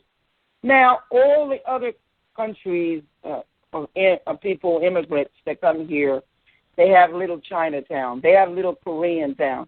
They have all little Russia, little Italy, and little Jewish towns.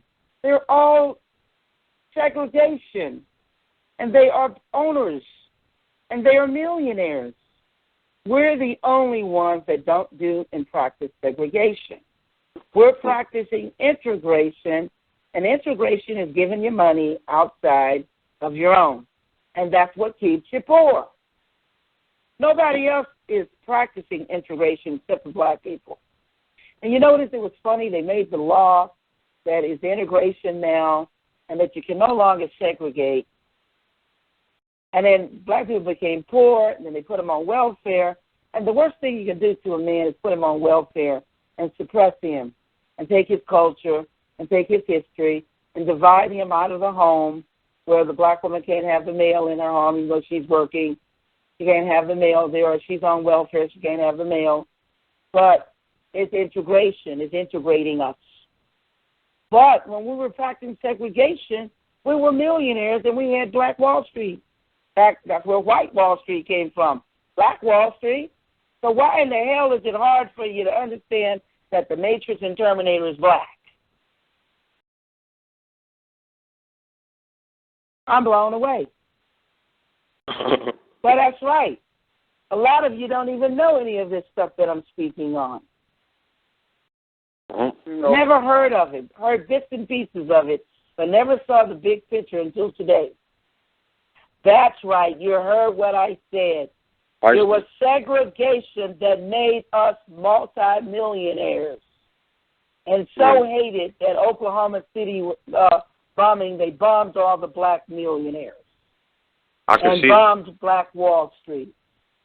That was because the politics of that time positioned that type of reaction. Am I correct? Yes, but the point I'm making is all of these other immigrants that have come to America is practicing segregation, and they are owners and they are wealthy. But we were the only ones that were broken up on segregation and taught to integrate. And once we integrated, our consumer dollar went to the white market, and it circulated right out from under us. And now we have all this black creativity, but we don't have nowhere to put it. Can't make no money because you won't follow segregation. That's an important word. I hope everybody that's listening, look it up. Go and look it up, Google it, or do what you do, and find out about it and read about it and try to understand it and start utilizing it. It's what makes you black owners or people of color or owners or make you multimillionaires. You told the truth on that. I have another question. I'm sitting here and I'm listening to the interview. This brother Bourne, and I'm listening to the interview with my daughter. And she is right now. I'm starting her homeschooling. She's 13, and one of the things that she does, she likes writing, and she's written her own school newspaper and she was just asking, about your background in journalism and what were some things that you think that, she could do to help, stimulate her own, her own imagination and her own writing. I just gave her the key when I told her she needs to pick up that Bible and read it. She needs to study her mathematics, and she needs to study law because she has a gift in writing. Well, what good is your gift in writing if you don't understand the law of the country you live in and how to utilize that law to get ahead, like myself? I won a default judgment December the 4th, 2012, and it's worth $15 billion. But if I had never picked up that law book and studied under the Brooklyn and Manhattan lawyers, or I had never studied the mathematics, which enhanced my gift of math, or I never read the Bible and understood the spirituality of God and had the courage to step up against the giant like David, then I would have never been successful. These are the tools that you utilize to enhance your gifts, whatever your gift may be, whether it's in sports or it's in mathematics, it's in art, painting, or whatever it is, music, singing, whatever it's in, tennis, sports, utilize these books, enhance your gifts. Because you could grow up to own the paper, not just be writing for the paper or being the editor of the paper, but being the owner. And that's by studying law, math, the Bible, and make sure when you're studying the law, study contractual and business law, as well as criminal law, which is very important. And I want people to come out, if you can, and witness me making history on June the 25th, 2010, Salt Lake City, Utah, federal court. I'm finally going to be awarded the money that they've been sitting on for 2 years, which I should have received instantly, $150 million. It was never disputed by the defendant, but the judge wanted me to tally up the damages. I tallied up the damages to $4.9 billion, and since it was criminal was always treble the damages, or 3 times the amount. That's why $15 billion in damages because of negligence. Remember this, $15 billion.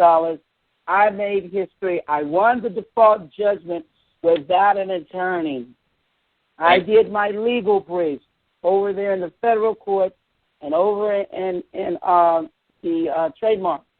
The first case, I did my legal brief, but 4 attorneys came and sabotaged me.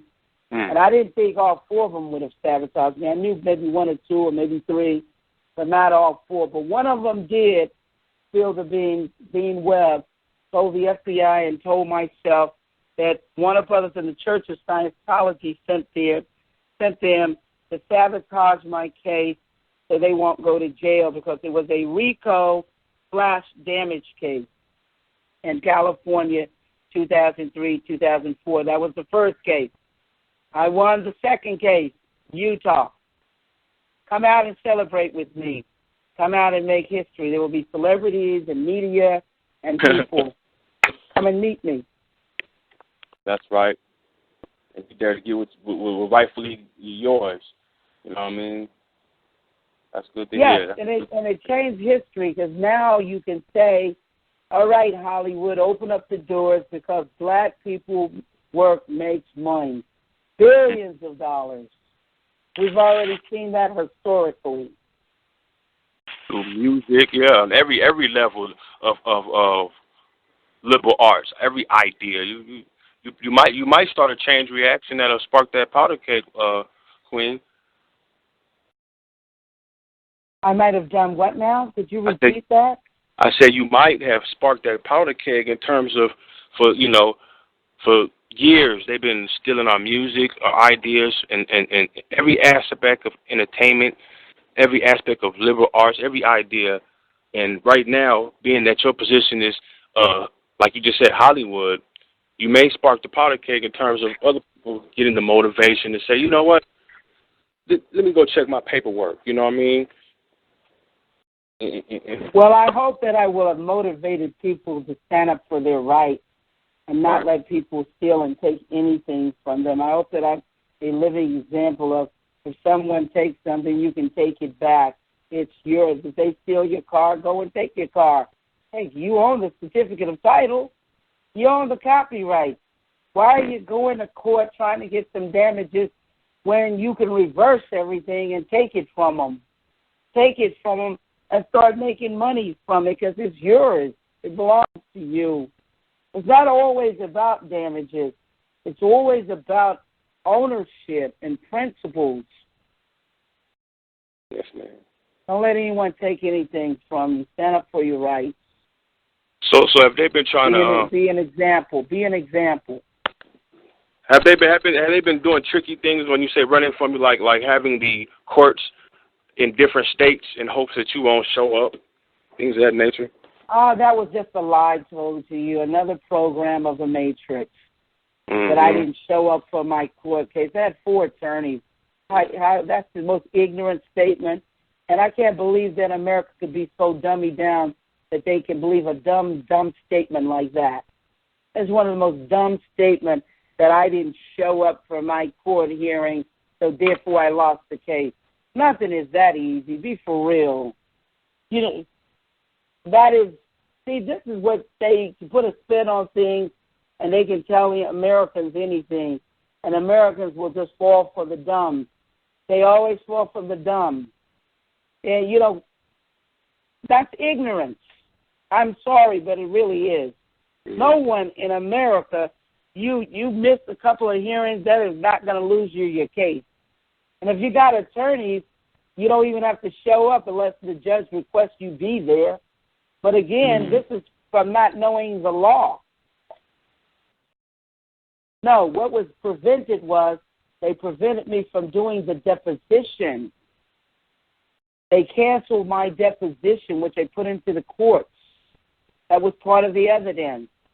And then the judge gagged me from speaking for myself because and they didn't put in the movies. They bought the movies, charged me, padded the bills. They wouldn't put in the evidence. The FBI kept asking them to subpoena the evidence from them. They didn't do that. The FBI are the ones that already validated the theft. They already knew that they had stolen. That's why you never didn't see any more Matrix or Terminator movies. That's why everything got shut down.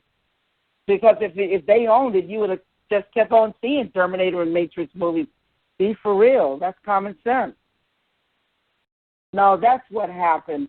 If you don't put in any evidence, you can get on the witness stand and speak, and they know that I'm very articulate. They know I'm very well versed in the law, and they definitely didn't want me speaking in a federal court. They took the first judge out. He was with Terry Hatter Jr. The late Johnny Cochran I was the last case he called for, and Johnny told me that Hatter would bend over backwards to make sure that I got justice. He was a black judge. They took him out and put the racist judge, Judge Margaret Morrow, who belonged to the Scientology Church, and they sent some Scientologist lawyers to me, Michael Stoller, Gary Brown, and Jonathan LaBelle. And Dean Webb had done some work for the church, and Michael Stoller had worked for Warner Brothers, and the judge had worked for Warner Brothers and with one of my former lawyer, Jonathan LaBelle. They were all in cahoots together, and it all involved slush funds, payoff. But you guys would never know this until you start digging and start realizing how corrupted our judicial system is, or how easy it is to pay it off, how easy it is to buy off FBI agents. One mafia wife bought an FBI agent for just $25,000. It's easy to buy former prosecutors, former trademark lawyers to go in and get you illegal trademarks, or former prosecutors to help you to steal intellectual property, because these people that worked on the side of good know all the loopholes that help the criminals to steal your property. And you need to learn about this. how people who have worked on this to enforce the law, once leaving that system, turn around and get paid money to subvert justice. It's called quid pro quo, a favor for a favor. You need to learn these things and how the world really works and how the Matrix is showing you how all these programs are all pulled around you all over, and you don't even know what's going on because you're robotic and you're just, you're like a robot. You're just involved in reacting. You're not digging. You're not asking questions. Somehow the light bulb, bulb is not coming on like it should properly come on.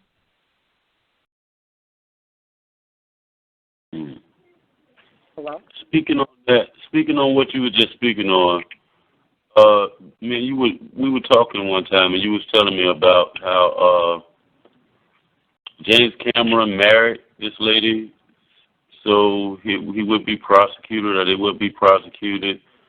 And this is what happened. They stole the Terminator from me in '84.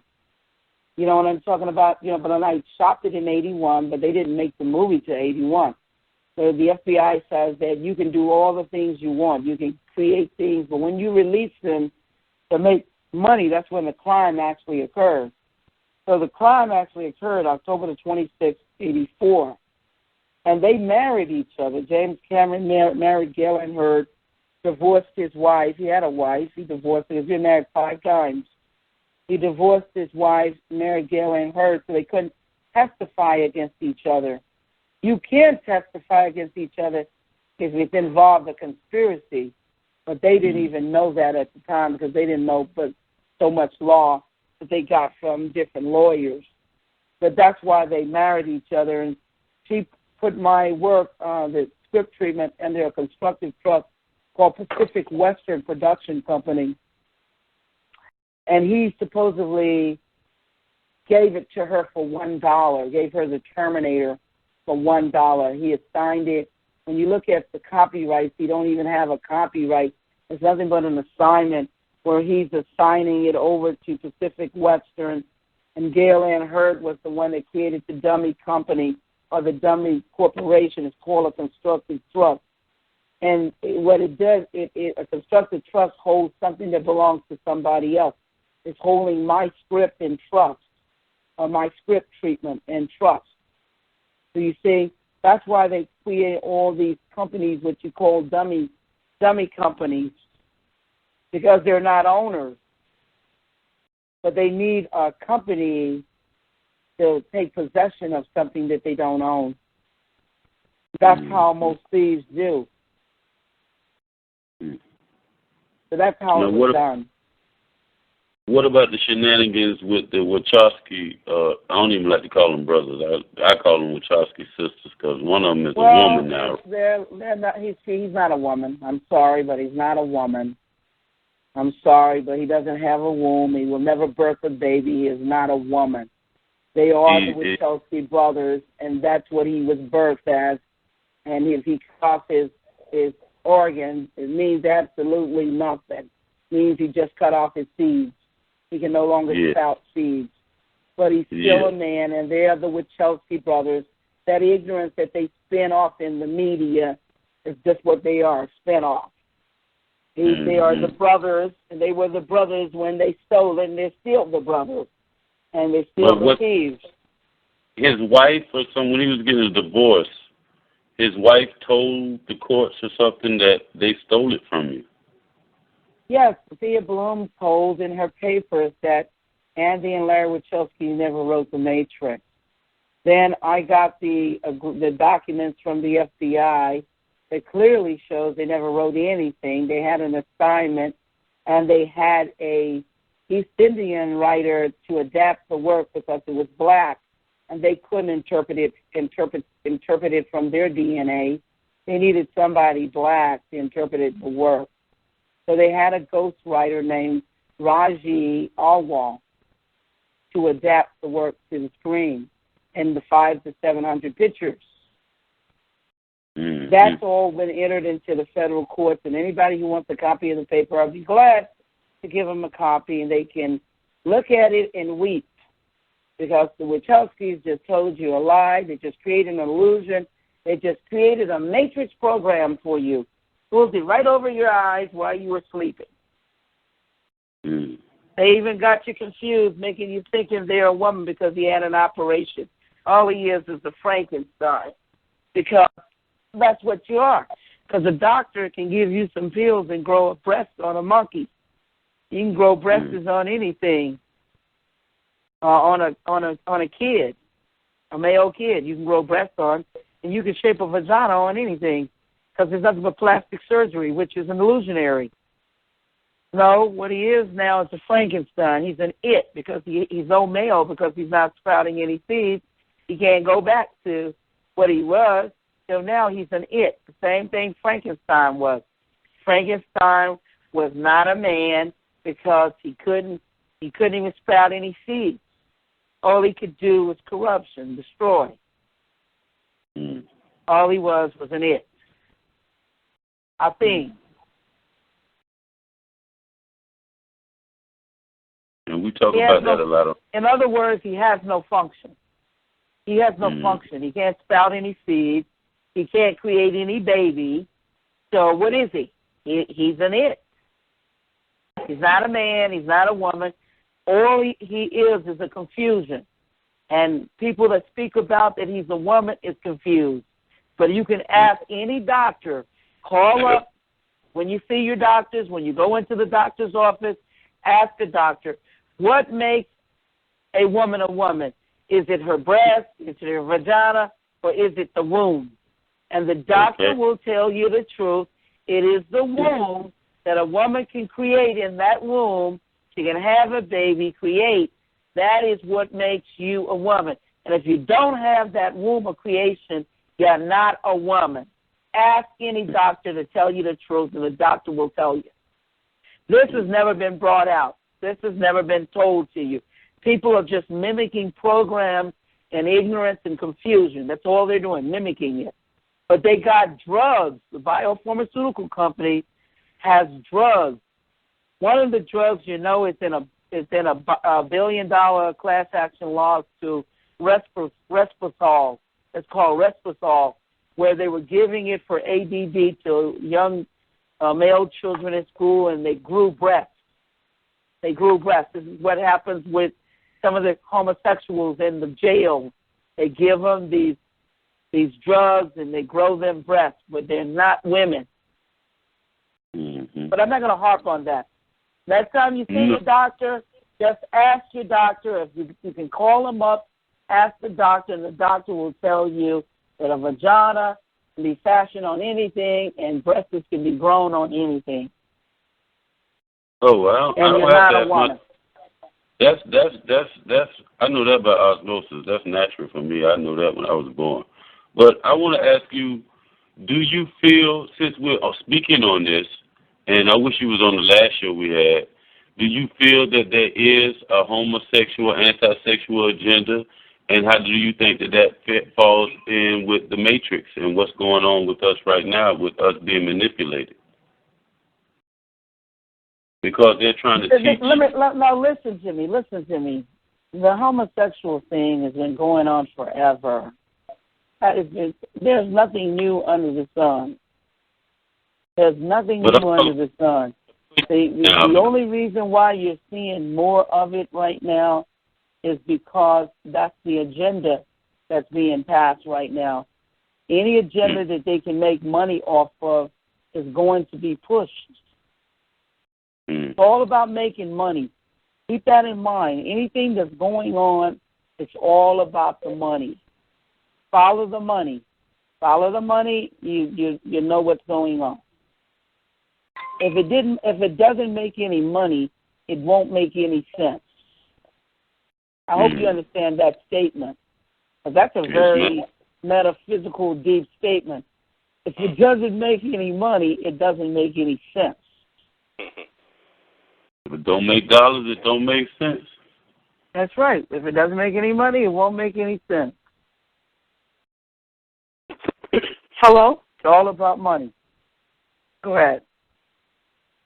Peace, Hello? how y'all doing tonight? Hello? Peace, how y'all doing? All right. Hold on. We got two people. Coming in. One moment. Sister, who is this? State your name, and then you can ask the question. This is Camilla. Hello. Oh, how you doing, Sister Camilla? Beautiful. I'm doing great, Brother Bourne. First of all, I want to thank you brothers, feet on the ground, for having such an exquisite guest like this. You are definitely our 21st century oracle.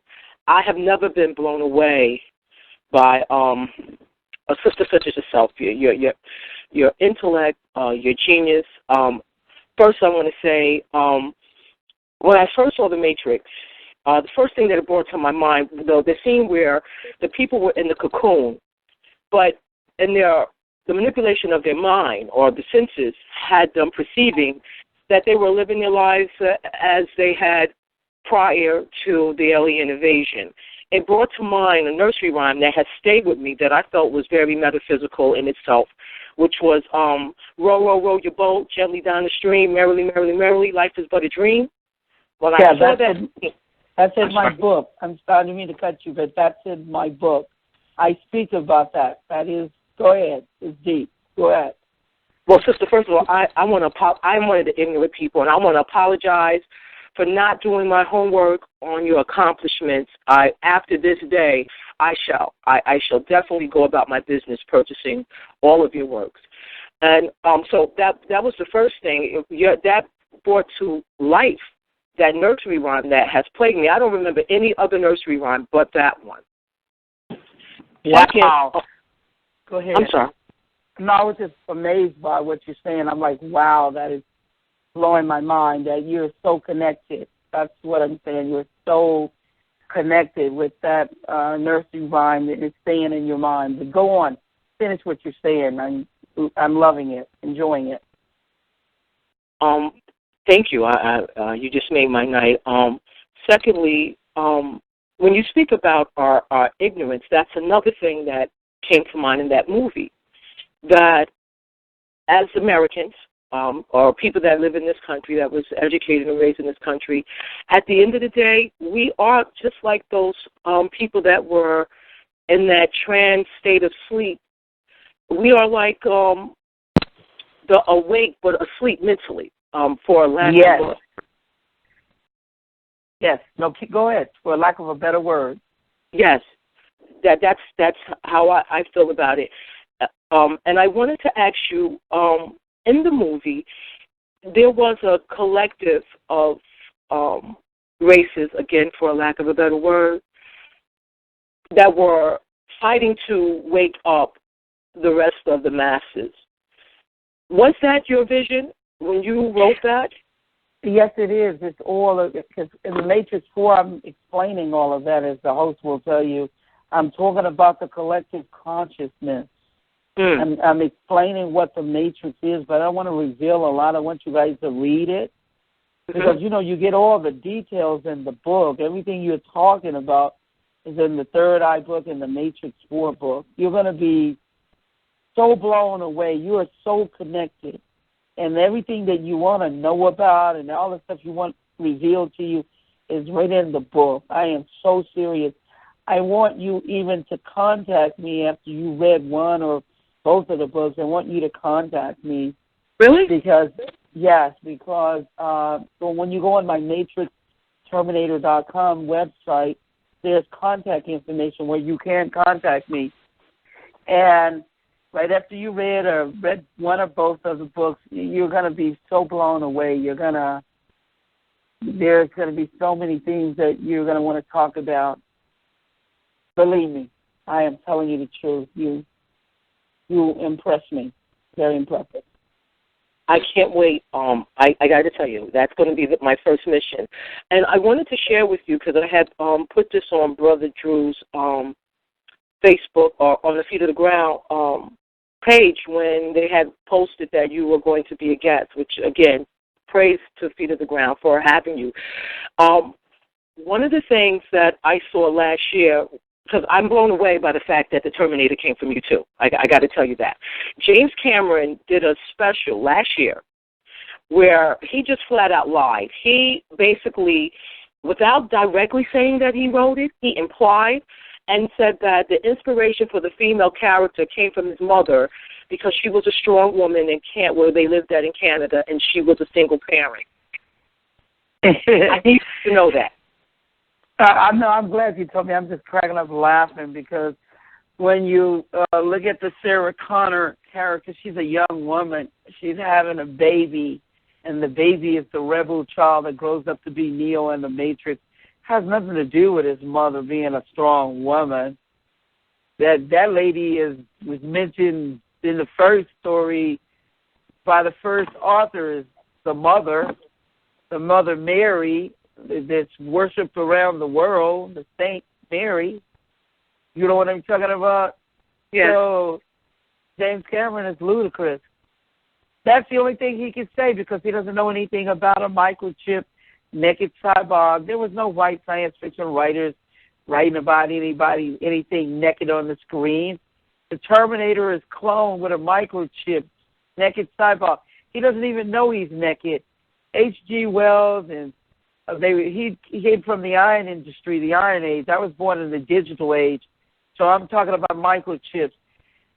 H.G. Wells is talking about clankety clank metal, and all the old Harlan Ellison and Rod Sterling and all of them, Joseph Stefano, Wes Craven, Roger Corman, all of them are talking about metal robots from H.G. Wells' vision. They don't even know anything about a microchip. They don't know anything about anything naked being on the screen or anything like that. And Cameron lied about the woman saying he created her after his wife, Sarah, who was a waitress. He also told that lie. I wanted to tell you. So, I mean, I can believe that he's told several lies when you listen to different things because he told Marley Shaver from 60 Minutes, he asked him, well, where did you get the Terminator from? He said, I had a dream where the Terminator was coming out of the fire. Now, I saw that, the special effects I created where he comes through the blue flame and he lands naked without shame. That comes from me. No one had ever thought about putting a naked microchip cyborg on the screen. I'm telling you, all the old white science fiction writers, and they dominated in Hollywood. You never see nothing naked or microchipped or cloned on the screen by any of them. Go back in your mind and think about all the movies. Terminator is the first of its kind. You're right. Yep. Sci-fi happened to when I was a kid. That was one of my things, and you're absolutely right. Now that I'm jogging my memory as you're speaking. Yeah, you go back and look at all their old movies. They got H.G. Wells' old metally clankety clank, old metal robots acting like people, but they never had a microchip clone naked without shame. Remember when he was walking in the Terminator and he had no shame? Because he didn't even know he was naked. Because he was cloned, a microchip, a machine.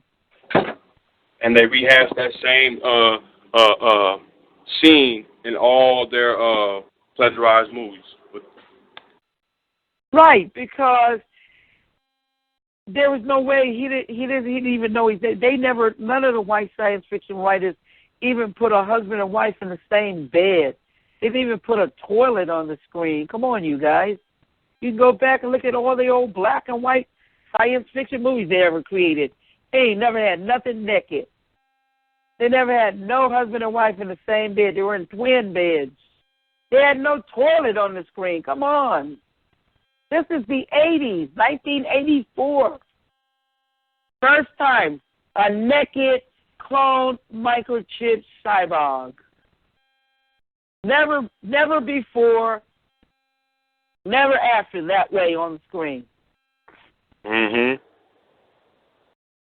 Time traveling, coming through the blue flame, landing, never without shame. I'll be back. Come from me. We'll be back. He comes back as 3 different cyborgs. Come on. That was the most popular word. I'll be back. Mm-hmm. Because he has to keep coming back. And that was in your book. That's right. I know you remember. Oh, man, a cop bought my book, and he said, oh, my God, they stole the Dunes movie from you. He said, I read the old Dunes book. It has nothing to do with the movie, 86 Dune movie, come right out of your book. The X-Files, even the logos. They stole the logos, the characters. Predator came right out of my book. Even the logos and everything, how they detonate the loads and everything with the triangles, the red and the blue peel, right in my book. Yep. It's funny you mentioned Dune. Dune is one of my all-time favorite sci-fi movies because it is definitely very spiritual, and I can see where it came from you because the main character was the Messiah, for lack of a better word again, and the concept of using the word to be able to shatter and move things. Yeah, and the government, because when you get the Third Eye book, of the host, he's already read both the Third Eye and the Matrix 4. He knows, and all my fans, they told me, they're like, oh my God, they stole so many movies and stuff from you, the Transformer stuff, stolen right out of my book. Stargate is straight from the Third Eye. Right out of my book, the ship and everything. Stargate is right out of my book. It's so sad because the government allowed them to steal so much copyrighted work and artwork. I mean, that's verbatim. I mean, we're talking about verbatim. We're not talking about them copying. We're talking about verbatim. Am I right or wrong, host? Am I right or wrong about that? You're correct. When you're dealing with a corrupt system, they got to allow corruption to go on to survive. Without corruption, the system will decline to collapse. State your name. State your name first, man. That's true. That's so true. Peace, everybody. This is Real Doctor. All right, how you doing? Peace. What's up, brother? How you doing? What's up to everybody on the line?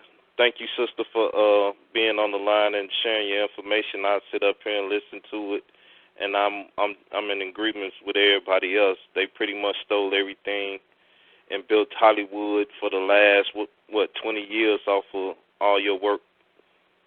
And you know what? And my work put them out of business. Actually, my work atrophied them out of business. Even though they stole it, it put them out of business because they couldn't duplicate. You know, they couldn't continue because once I dried up all of my work, I wouldn't allow any more of my work to go out.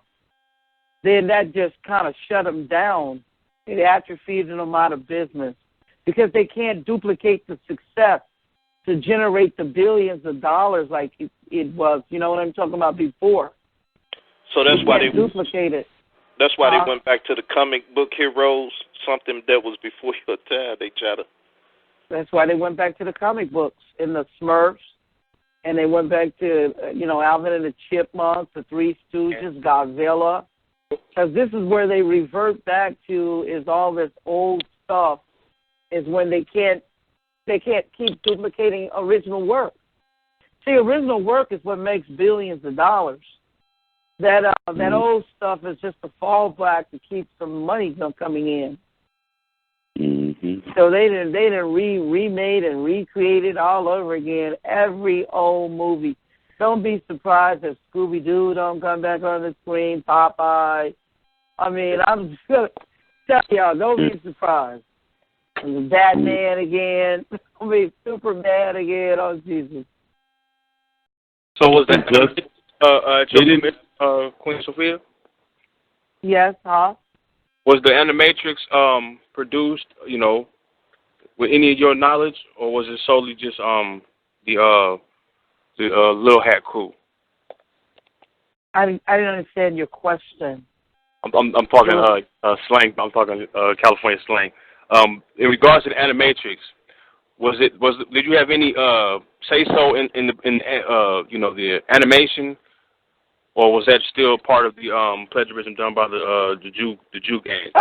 They just plagiarized verbatimly the artwork and stuff in Enter the Matrix video game and the Animatrix. All of that came verbatimly out of my book, and that evidence has been entered into the federal courts of Salt Lake City, Utah.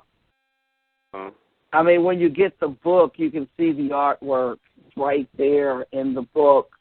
The host, you've seen this. This is why it's really important. You guys are really talking to me on a blind side, which doesn't really gel too well because you have never looked at the book. The books, you haven't read the books, you haven't seen the artwork. You're really just talking from one-sided. All you're talking from is the adapted work. That's all you're asking questions about. But it's not a fair way of asking questions because you need to see both sides in order to get the proper questions. Yes, ma'am. Mm-hmm. That's why when I came on, I said I'm speaking as a victim because I was 10 years old when Terminator 2 came out. I remember going wearing T-shirts, lunch pails, all of that, So I confess my ignorance in that, you know what I mean? Well, it's okay because, like I said, ignorance is not a bad word. It's an ignoring fact that you should know because Terminator 2 took 12 years to come on the screen because the technology that I had created, the special effects and graphics there was nothing invented yet. So they could put it on the screen. They had to wait 12 years to do Terminator 2 because when you go in my book and you see the special effects and graphics, they're way ahead. They're like 20 years, some of them 30 years ahead of time. So, but you really need, since you were young, you need to read the books, right? Where it come from. Now, this is no disrespect to you or anything, but when white people, let me tell you about them. They would be well prepared like the host is. He was well prepared. He had already read both books. He's got an advantage over you guys. But the fact is, when white people do something, they will have already seen the movie and read the book. They would be way ahead with their questions because they've already seen both aspects. But but every time that I'm always doing interviews, most of the people have not read any of the books. They've just seen the movies. And those are derivatives. They're not source work. So you're really not getting a full effect of your question or the knowledge. You got to see both things in order to fully understand and enjoy something and then turn around and ask the question. Very important. I'm serious. I understand. You'll see the difference once you've read one of the books. I understand. A whole another world will unfold for you. Study anthropology. I'm pretty familiar, but my whole demeanor on the show was to come up, in regards to confess my ignorance to the Oracle. Yeah, but I don't want you to confess your ignorance to me because, like I told you, ignorance is not a bad word. It's simply ignoring facts. I don't want you to ignore facts to me, because that doesn't do me any good, doesn't do you any good. But, I understand your position. You're excited. You want to know something. But I'm just saying that your whole world will just change immensely once you read the books. I will even email you where some fans have read both books and their excitement and what they've learned. There's this whole new world that I'm talking about. I'm talking about numerology, and I'm talking about the numbers, and I'm talking about when the gods walked the earth, and solar, how the machines were born. There's some other goodies in there for you. Do you see what I'm saying now? Yes, ma'am. Yes, ma'am. Well, can I say this? Let me say this, and I just want to kind of break down what she's saying because I had been reading about the sister for at least 5 years before I contacted her. And like she said, you can go on the website, and her contact information is right there. And that's how I got in touch with her. I just went on the website, I saw the contact information, And I just called it, just to see if she answered, and the sister answered, and we've been friends for the past 2 years. But she kept telling me the same thing. You need to get the book. You need to get the book. So once I got the book and I read the book, it's not what most people would think, like they stole a total adaptation of her book. And no, it's her story. The story about the one, the story about all the technology. She has illustrations in her book, pictures of stuff that she's seen in other movies. Has storylines in this book. She breaks down each character one by one, telling you their height, their size, how tall they are, the color of their eyes, how strong they are. And then there's other stories, and you can see. You look at the date on it, and you know when it's like it's a script. It's not like in a book form, like a story that you would go get some John Grisham or Stephen King. It's a script, screenplay. She writes movies. Movie form. So when you read it, you're like, but damn, this sounds just like another movie I saw. And my son keep inboxing me and texting me, wanting me to ask what other movies they stole from her. And it's like every movie we saw in the past 20 years, as far as has anything with science fiction, they stole from her. I mean, any movie that you see, it is a fiction movie, to see something in The Third Eye that was written in 1981. In any movie that you see, I'm talking about new Star Treks.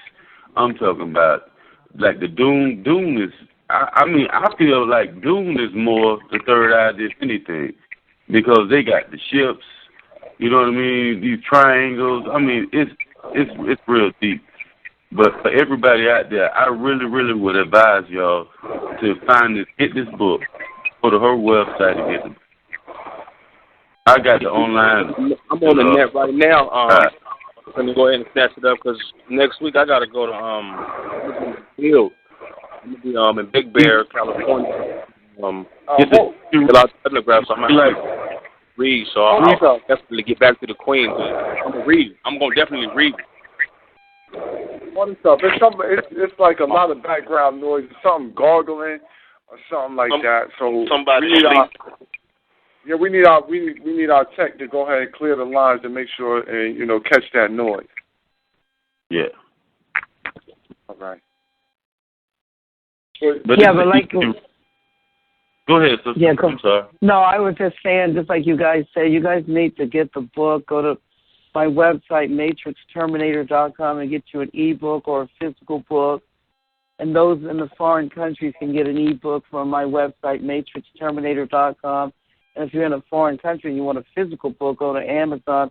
Because of the money exchange problem, they can exchange the money for the foreign countries. But here in America, you guys can just go to my website, Matrix Terminator, and buy from me directly and get the ebook if you can get an ebook. And believe me, your whole world is going to change. The world is going to change. You're going to get some answers, because you wouldn't be on here asking me questions if you didn't have questions that needed to be answered. And my book will give you those answers. I believe that. Am I right or wrong, host? Am I right about that or not? You are so right. After I read the book, I talked to her for about 4 days in a row, every night. And she's in Nevada, and I'm in Florida. So, I was up 3, 4 o'clock in the morning just talking, asking questions. And then it's like another story. It's like 2 more stories in the book. So it's real nice. It's an easy read.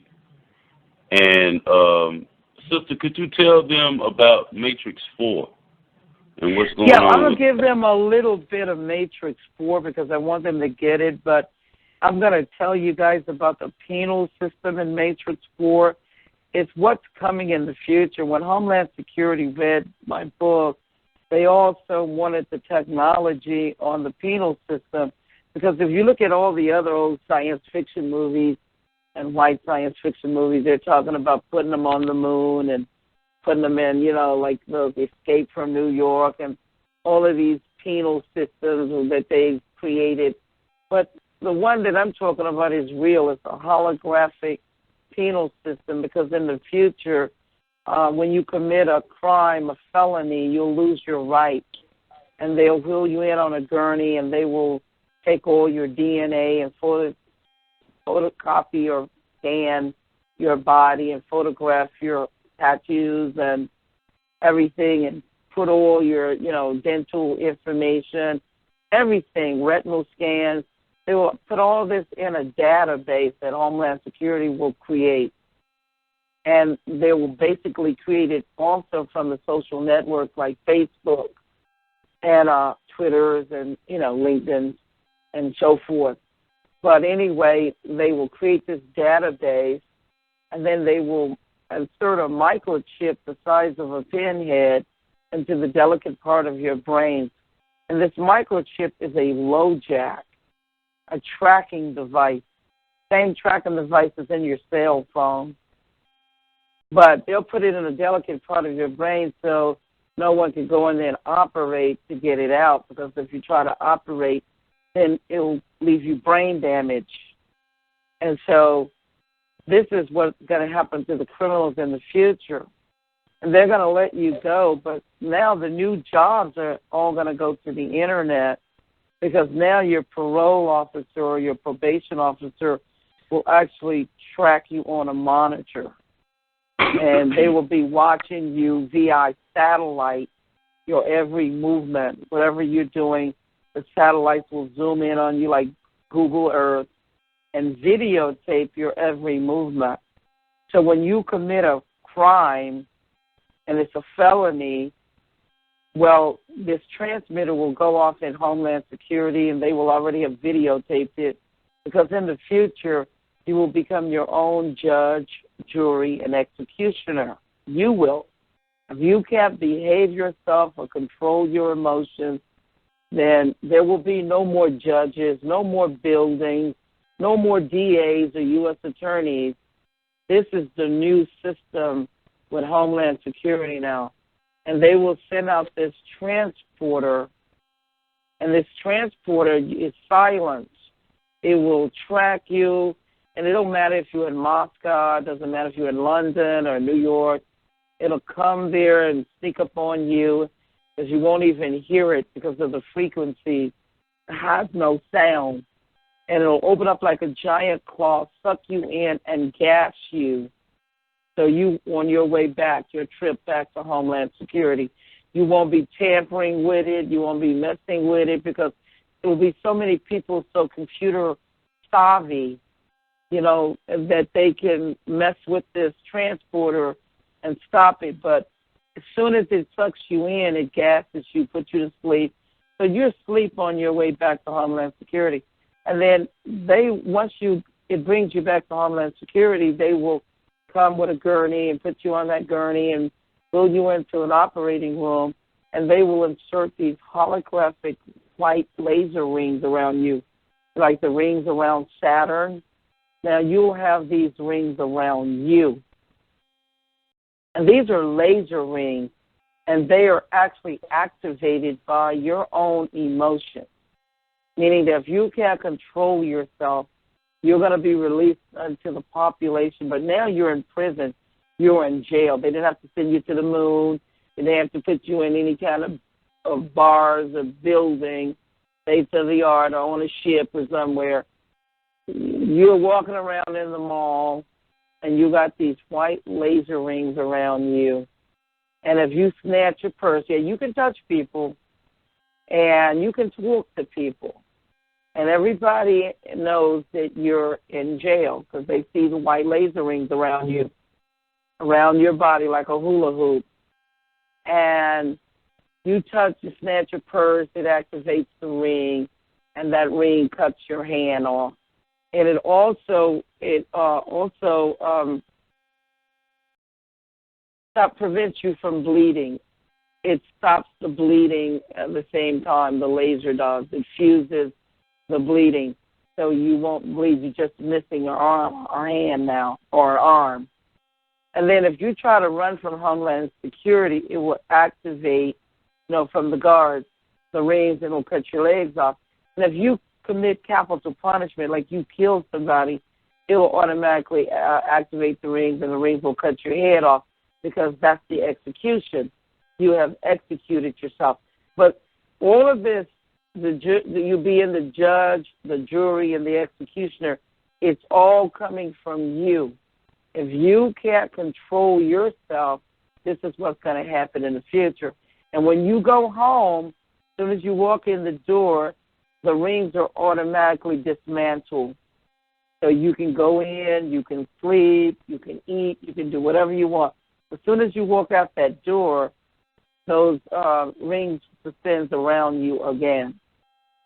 And one of the fans just went completely on one of my interviews. He was like, "Oh, please don't give that to Homeland Security. Please don't give that technology to them." Because this technology that's coming in the future terrified him. But it is real technology that I have created and that I'm talking about that's really 20 to 30 years up the road. Just like in the Third Eye book, and you can check the copyrights. Anybody can fly to Washington, D.C. and see that this is the authentic work.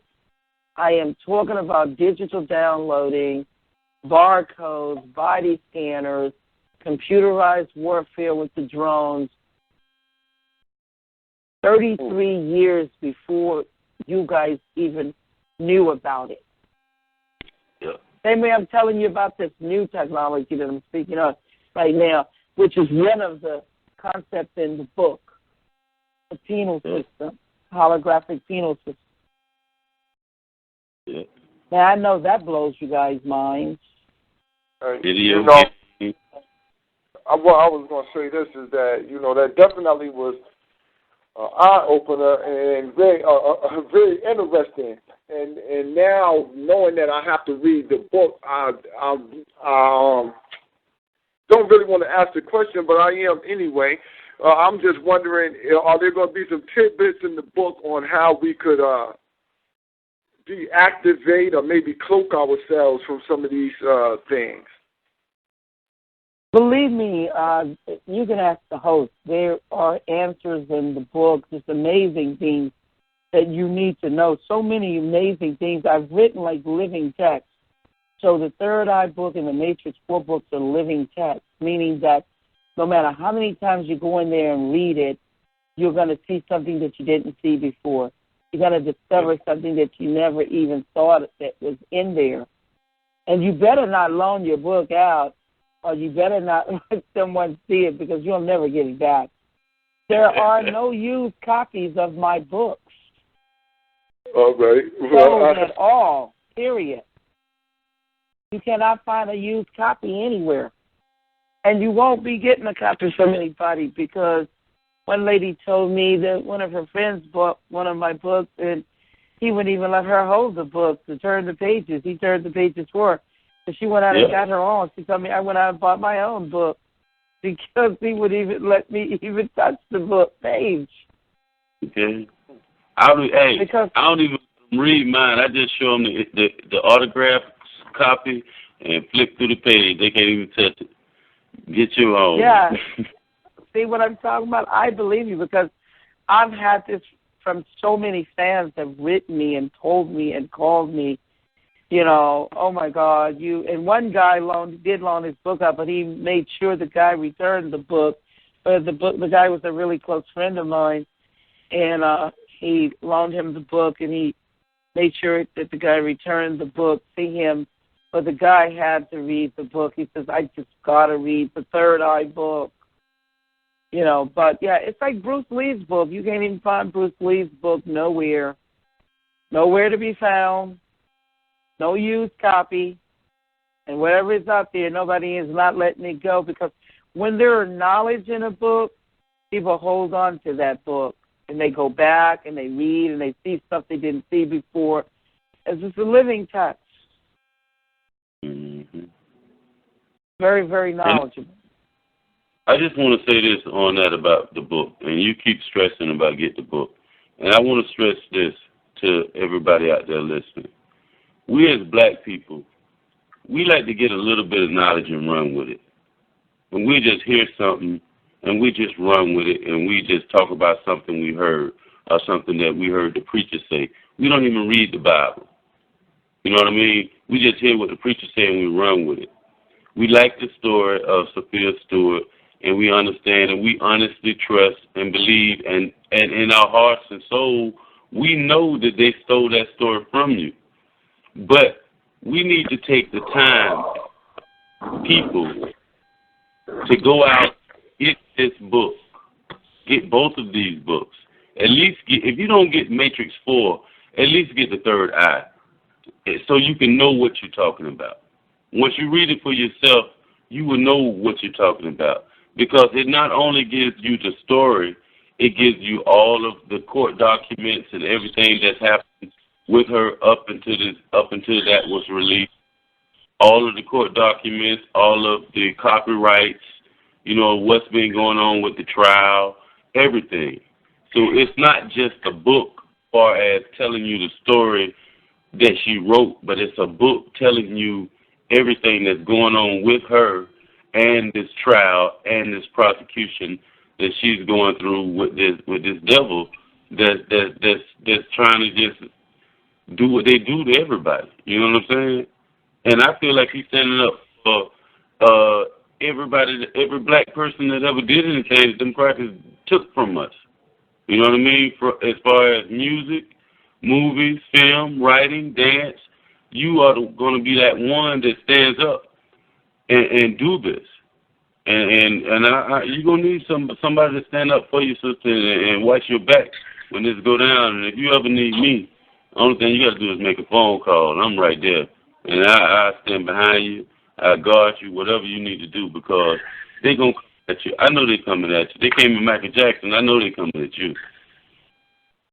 Well, I'm not worried about them. I want people to know the FBI's validation is in the book, too. It's been validated by the FBI. I'm not worried about them because I feel just like I was part of fabric, part of history, like Elliot Ness. The Untouchables, they killed a lot of people, Al Capone and all of those guys. But Elliot Ness was born to get them. And I feel like, yeah, they came after Michael Jackson and a whole bunch of other ones. But I feel like I was meant to get them, and that there's more work to be done that God wants me to put out. And that I will play a major role in world events. That is what I was meant to do. And that's what the Illuminati came and told me. They told me in 2006, before I even initiated the second court case, that not only was I going to win the second court case, but play a major role in world events. And that means Matrix 4 movie and other movies, Matrix 4, 5, and 6, and other work that needs to come to the screen. So, no, I'm going to be around for a long, long time because God has ordained that. Not to worry, folks. Some people are just meant to get others. And the FBI have a lot of autographed copies of my book. Okay. It's true. It's so true. That's what They have congratulated me and everything. They're just some very phenomenal, huge people. Jesse Jackson, like I said, the NAACP, and like a lot of celebrity people have come, like Diddy and them, and Common and Snoop and David Banner and, Shamar Moore, just lots of Wesley Snipes. Just a lot of celebrities, have acknowledged, 50 Cent, Little Kim, and all of them. They know who I am. Hammer, Mike Tyson. These people they know. And Lawrence Fishburne taking pictures with me. Marcus Chung, who played Tank. I'm sure even Keanu Reeves know who I am, because he's really well versed in the Eastern arts, and they want to know. They want to know the real person who wrote this, not the fake. Fake can't give you anything. Fake can't give you nothing but fake. Only the real thing can make anything worthwhile for you. Fake can't give you nothing but fake. So all fake can do, give you more fake. Fake. No, fake, all right, now, like F-A-K-E, fake, can give you more fake. I got another question now. This gonna be a hard question now because I'm the African advocate. I don't play the devil's advocate. I'm the African advocate. Now, when Brother Bourne asked about his daughter and what she can do as far as getting her knowledge together to be a writer, you mentioned 3 books, or 3 things: mathematics, law, and the Bible. Now, what if I'm a Muslim? Or what if I'm a Jew? Or what if I'm a Buddhist? What do I do then? What if my culture and the way that I was brought up? Because me and you talk. This is for the public. Yeah, it is public consumption. I mean, whatever your Bible is, the word Bible doesn't mean a specific Bible. Whatever your Bible is that you draw your inspiration from serves its purpose, because I studied all religions, every religion, and there was 2 things about that God taught me that was very fundamental about all religion, why he had no problems with none of them. There was two reasons why he didn't have any problems with none of them. One was that all religion brought man to God, and 2, all of those religion made man think about God. And that was the 2 things that was pleasing to him, that it brought man to God and it made man think of him. Mm-hmm. How about that? I bet you didn't know that. Yes, ma'am. Yeah, so whatever you draw your inspiration from, Say that again. Whatever you draw your inspiration from, whether it's the Quran, whether it's the Kabbalah or whatever book, you're going to get inspired, because inspiration doesn't come from the book. Inspiration comes from God. So it doesn't matter what you're reading. If you set your mind upon God, then you're going to get inspired by him. And if you're thinking about him, then, you're going to hear him at some point. So it don't matter what you believe in as long as you believe and you're doing it from the heart. Now, once you learn, like you taught me, once you learn the truth, there's no going back. But if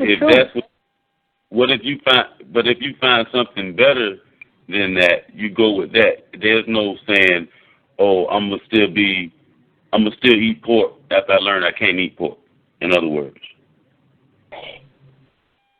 it's not even about pork or eating pork, because we can pray over anything that we eat. One man's poison is another man's feast. We can pray over anything that go in our mouths, because God said it wasn't what went in our mouths anyway that was corrupted. It was what came out of our mouths was the corruption. Because whatever comes out of your mouth is what your heart is full of. So that was the key to what God was saying was important. It wasn't about what you was putting in your mouth. It's what was coming out of your mouth came from your heart. That's what was corrupted. That was where the corruption came from. Brother Mikara, where you at? Brother Mikara in the house? Yeah, I just bought her book. I just shipped it to the wrong address, man. So I'm on pen pal trying to ship it to my pop's shop. Why don't you just send an email? That's what I'm doing right now.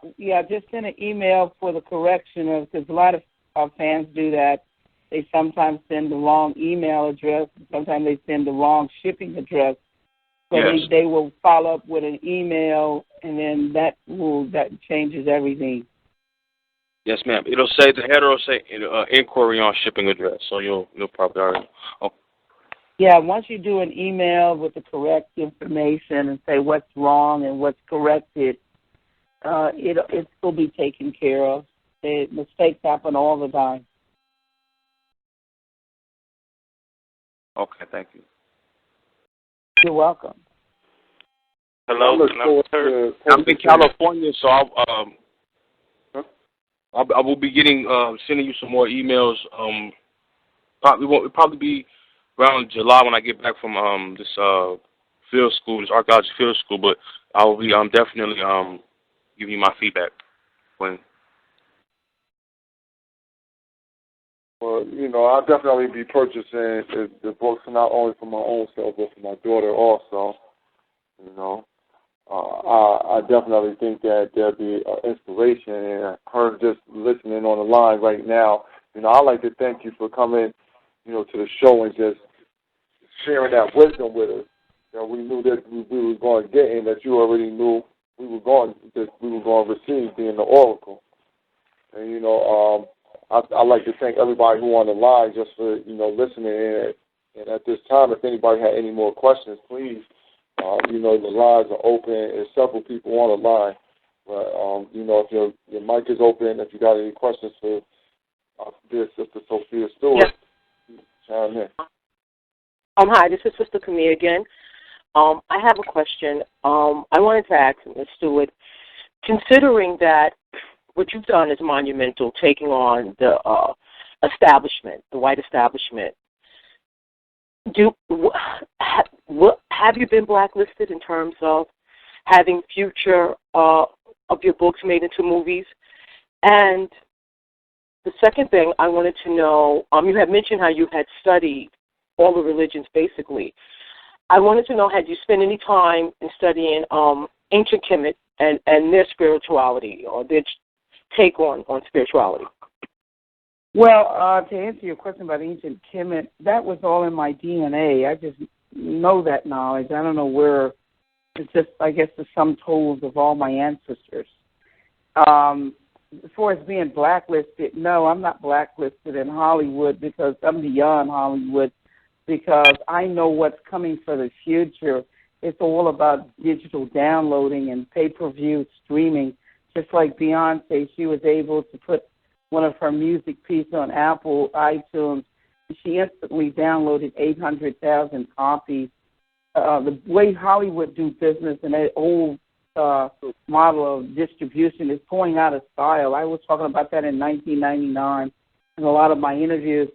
My work actually put them out of business. It atrophied them out of business because their model is going out of business, out of style.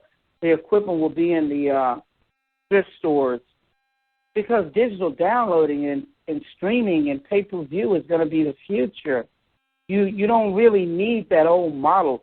7 studios own all the distribution in the world. You don't even need that. We got 5 billion mobile devices. Come on. We got tablets, iPod, iPads, smartphones, Droids. We can download now movies, music, and everything, and you pay $5 or $10 because it's billions of 5 billion people. Just one download of 5 billion people is like $50 billion. Come on, $10 a shot. But some people is going to buy more than $10 a shot or what? We're talking about now the internet. We're talking about digital downloading in a whole new world that's changing, the whole future. So do I worry about Hollywood blacklisting me? I think not. Would Tesla worry about them or Da Vinci? I think not. We know how to create systems that can go beyond their systems. We're like 20 to 30 to 40 years ahead of these people. It's almost like a joke in a way for me to even think about them or be worried about them. I see the future. And if they don't see the future with me and jump on the bandwagon there, I'm not going to have a future. How about that? They're going to be the one. They're going to be the one blacklisted. Because if they don't change what they're doing, they're not going to be around. It's the same thing that happened with IBM and Xerox. IBM and Xerox didn't know what a mouse was, so now Apple and Microsoft are the $500 billion corporations. Come on, give me a break. It's true. IBM is obsolete right now, and Xerox. You're absolutely right. That's right, because they didn't know what a mouse was. So they gave it over to Microsoft and Apple, and they're the $500 billion corporation.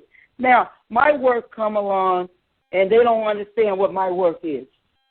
So come on, if they had any sense, they would have jumped on the bandwagon and be producing my work, which will make billions of dollars, instead of trying to do the Smurf and Godzilla and, you know what I'm talking about, and the Chipmunks. Come on, be for real. That's the difference between not recognizing what changes are coming and what they are. They stole my work, and it made billions of dollars. It blew their minds. They had never seen anything like it. And they tried to duplicate it, and they failed. So that shows you that it wasn't about them. It was all about me and my work, and the changes that my work affected, and where it's going in the future, and how much money they made off of what they stole. You know what I'm saying? It's deep. No, I'm not worried about them. They need to be worried about me and my work. Real. You spoke of the collective unconscious. And it's a principle or a theory that I have been studying a little bit. I'm still a lay person in many respects. But are you saying, because some of the things that I've been reading, the theories that are being placed is that the possibility of the unification of the conscious and the subconscious. Is that what you're saying, that unification will bring forth a collective unconscious where we're all linked? I want you to read about it in the Matrix 4 book. I'm not going to give away all the secrets here. I'm sorry. I apologize. We're going to touch no, listen, tonight we're just touching upon things like all authors do. But, you know, when you read, you're going to have even more questions. And I'm going to come back, and I'll be doing interviews, because I got some more interviews scheduled, and I'm going to go ahead and cut this short because I got more other interviews scheduled. I got one scheduled for tomorrow. And I've done over 5,000 media interviews, and I've never had a publicist, never needed one. People just come to me over and over. Ever since ABC broke my story October the 17th, 2003, I've done mainstream media, Wall Street Journal, CNN News, Essence, Black Enterprise, Source, Vice, Uptown, Don Diva, you name it, I've done it, MTV. So I've done a lot of media, and I'm going to continue to do media, and you're going to continue to hear me.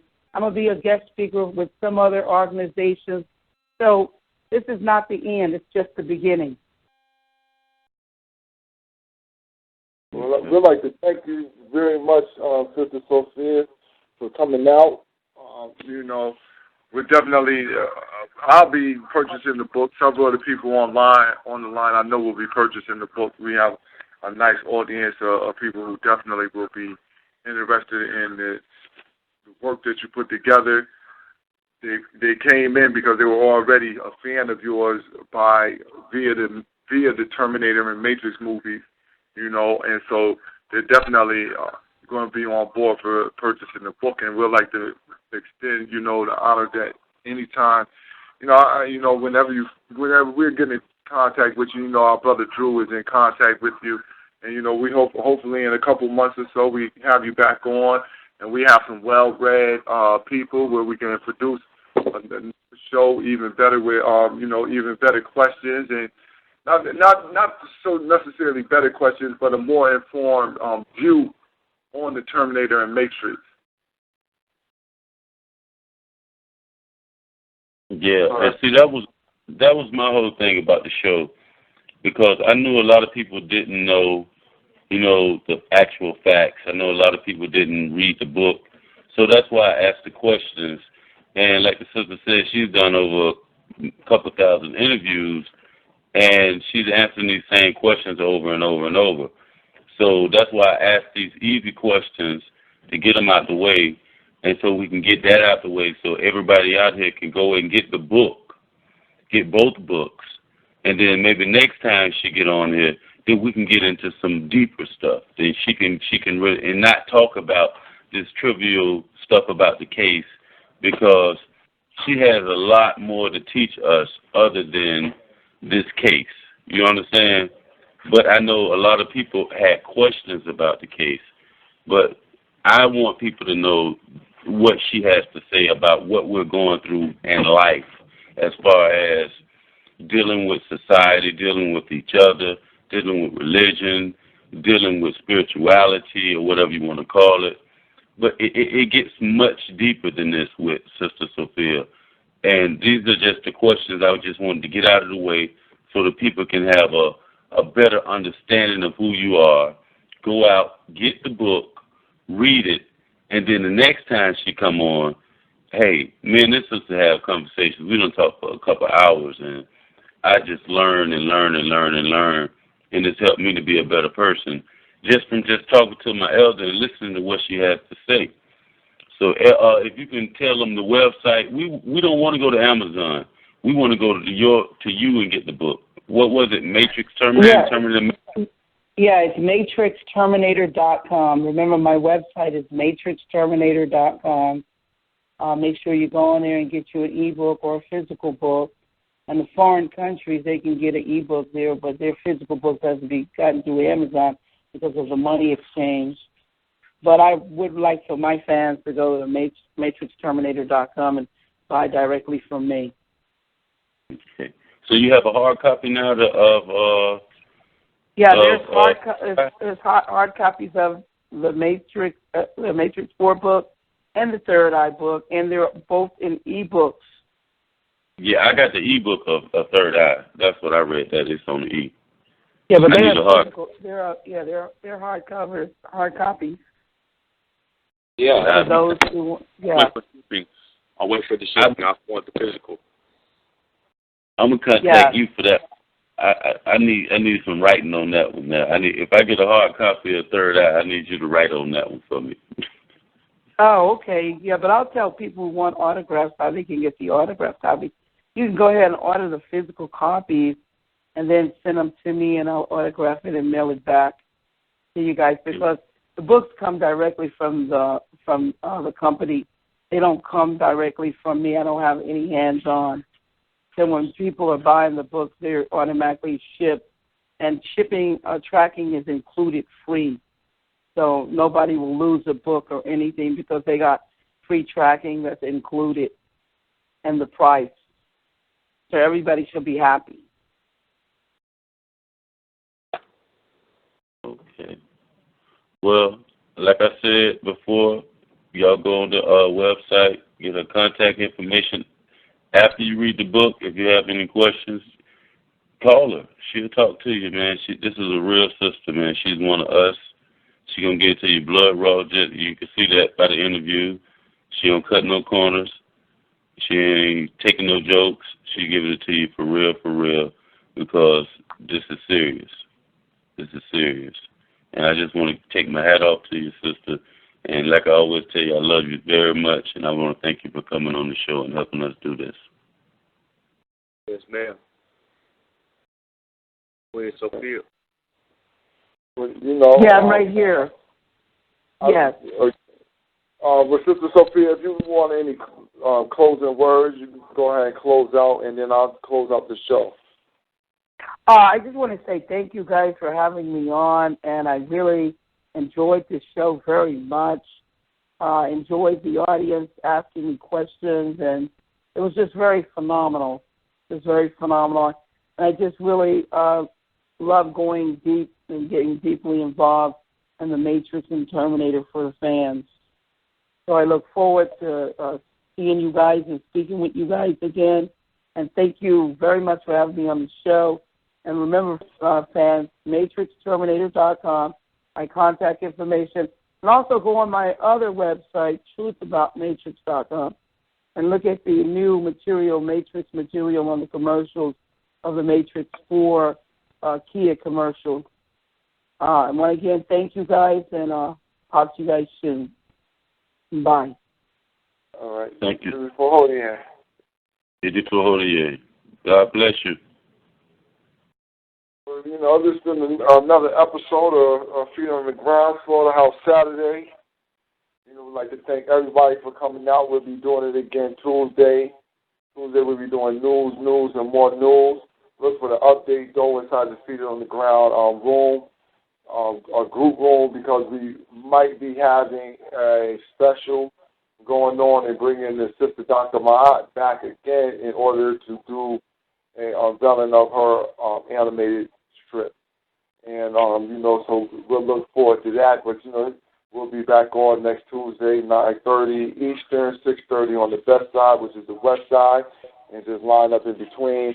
We'll be on Thursday also, Big Tank Thursday, and we'll be back again on Slaughterhouse Saturday. You know, this has been your brother Born. Thank y'all for coming out.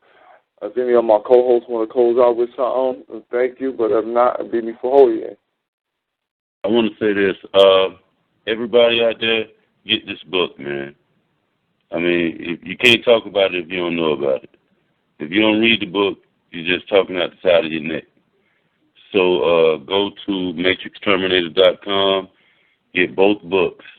If you got to start off with one, start off with the Third Eye. Read the book. It tells you all about the court cases. It has illustrations, images, drawings, stuff that you're going to see in other movies that they stole from her. Read the book, and then go to, like she said, truthaboutmatrix.com, and it's going to give you all the updates on what's going on with Matrix 4, the new Matrix 4 commercial they got, you know, fronting and all that kind of stuff. But y'all go on there and check that out. But don't just sleep on this, man, like we do everything else. If you're going to talk about it, be about it. Go to matrixterminator.com, get the book, and go to Truth About Matrix and find out what's going on. Okay. Brother Carl, Brother Lincoln, when y'all want to close out with something? Yeah, I just wanted to say thanks for everybody tuning in to Feet on the Ground. You know, I'm glad we got the opportunity to get all the information we did. And, yeah, that's it, you know. A beautiful ODA. ODA. Brother Lincoln, you out there? Yes, sir. All I got to say is priceless, man. Sometimes, you know, you can be bombarded with so much information that you lose track on what's important. Sometimes you need a good convincing. A lot of times that convincing means a foot in your ass, you know, upside the head. You know, that's needed. I think we got a lot of that today. A lot of love. That's progress, baby. That's Black Power. Already. Black Power. All hell, Queen Sophia. Well, thank y'all for coming out. It's been Feet on the Ground. I'll be before Hodier. Praise that turn. Long live college. Glory to God and long live college. Long live college.